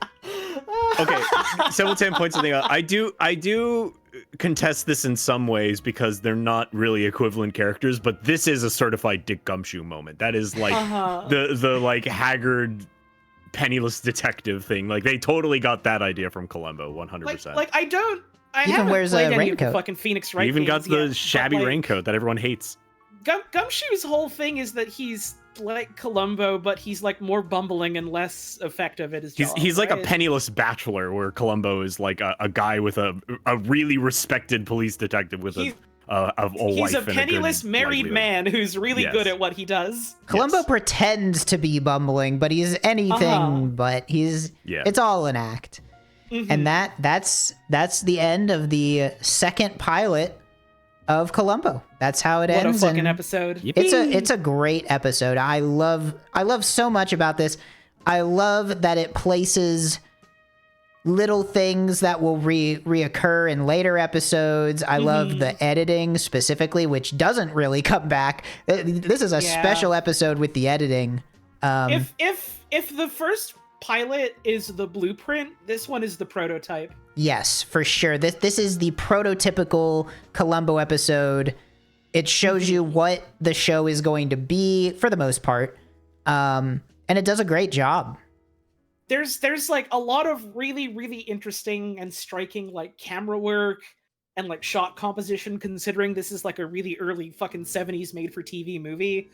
The way they like slowly and gradually kind of like reel the motive for the murder out over time is done in a really fun way that they don't really do a lot of in like future episodes. No. Columbo feels like a distinct character now instead of just, well, I'm the cop procedural guy who's here to solve the murder. He actually feels like he is like a person in this world with like, you know, thoughts and feelings and desires and idiosyncrasies. He's not yelling at people in this one. No, he's still doing like fucking cop shit, but he isn't like being really physically aggressive, which is like it's nice. His whole deal. It's nice, yeah. Again, I like the little bits that they do with like the imagery of like bright lights in the dark and like obscuring what's happening and like vision and eyes looking at things, and the couple of times they like play with that and try and loop that in. I kind of wish they had done more of that, but at that point that would be like a fucking art house movie instead of a Columbo episode. Which yeah. Could be cool, but would be different. The way they play with like the power dynamics between Columbo and the lawyer woman is fun.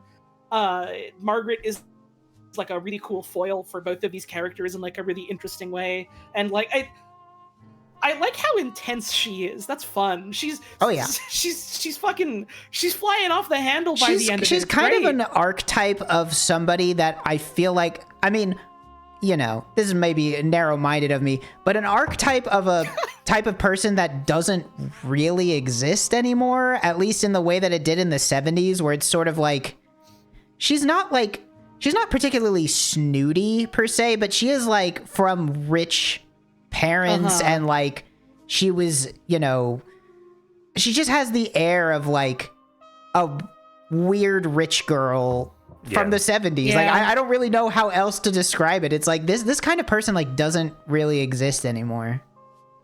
The economy is in shambles. All the high class old money women in college, where are they now? Yeah, exactly. But yeah, that's the long and short of it. It's a great episode. I really love it. I brought it up at the start, and I think Trog also kind of touched on it. I like comparing it to the first pilot, especially given that it's like the same director and the same writers as the first one. And like looking at like what's different about it and like what things they keep with them and what they focus on and what they change. It's cool that it feels like an episode about establishing who Columbo is rather than like, you know, how the format works. We know that works. People liked it. What about the character? We have to figure out like what this character is going to be. Why is he compelling? Why do we want to follow him around? Why is he dedicated to what he does? And it works in a really good way. They also realize it's not a fucking stage play, so they can work with shot composition more. And this, you really see how this came out, and they were like, we need more of this. Yep. Like we got to start cranking this, boys. This is something with legs. This is something that we can create more of.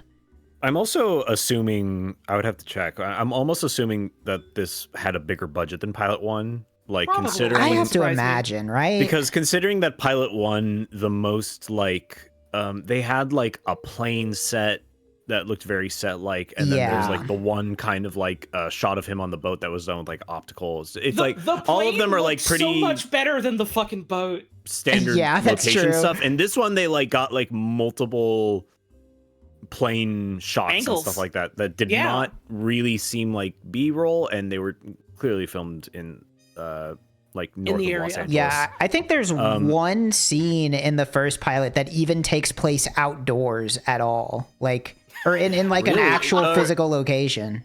Yeah, and not a set. Yeah, like when they're in that park, like it's like they're in a park for like 3 lines, and that's it. Yep.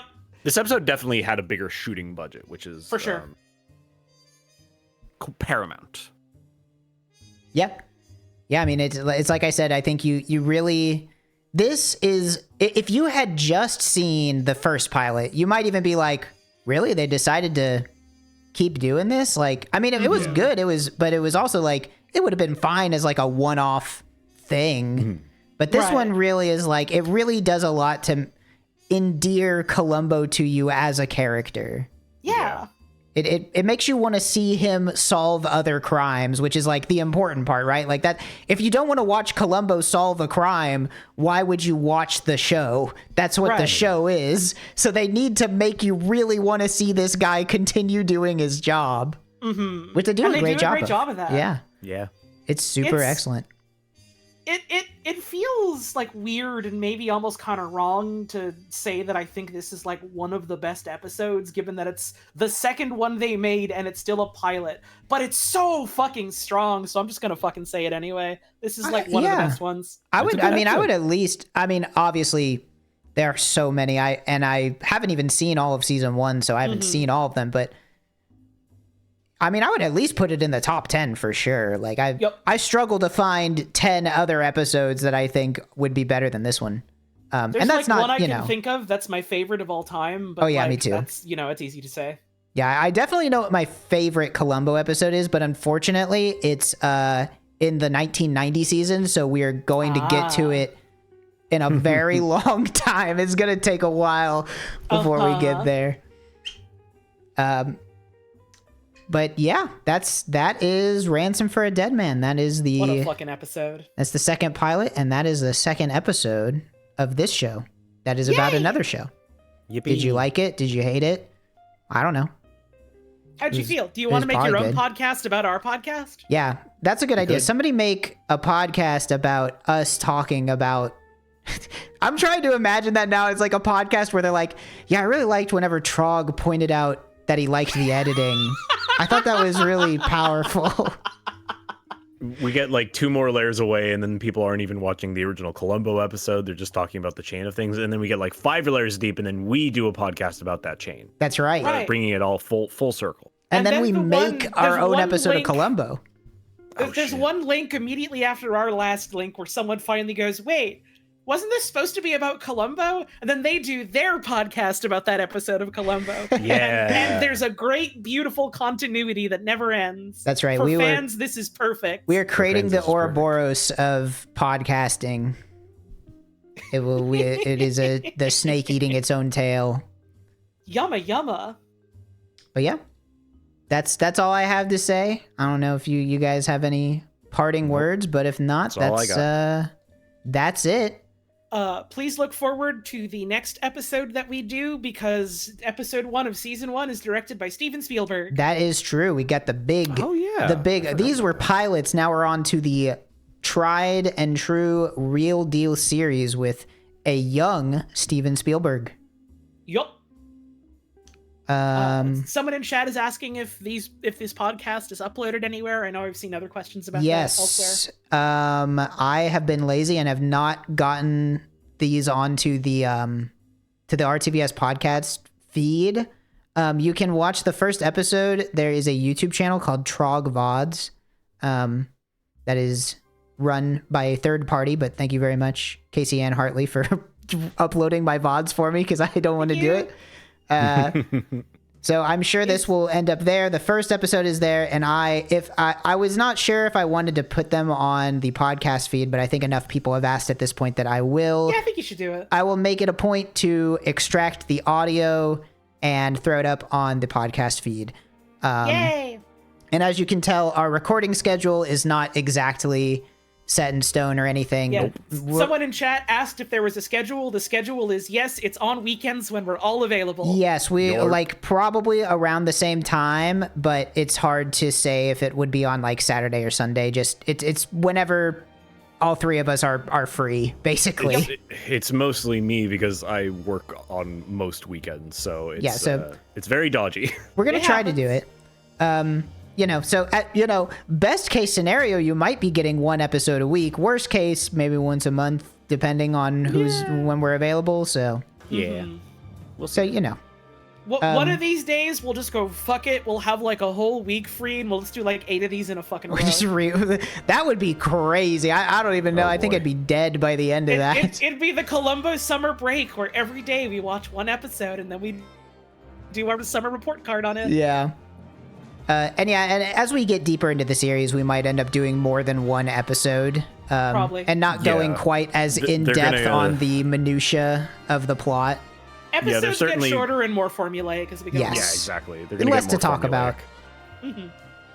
But yeah, no other programming notes. So yeah, just keep an eye and an ear out. I mean, I'll try to announce them more in advance than I did today. I literally just forgot to announce it earlier.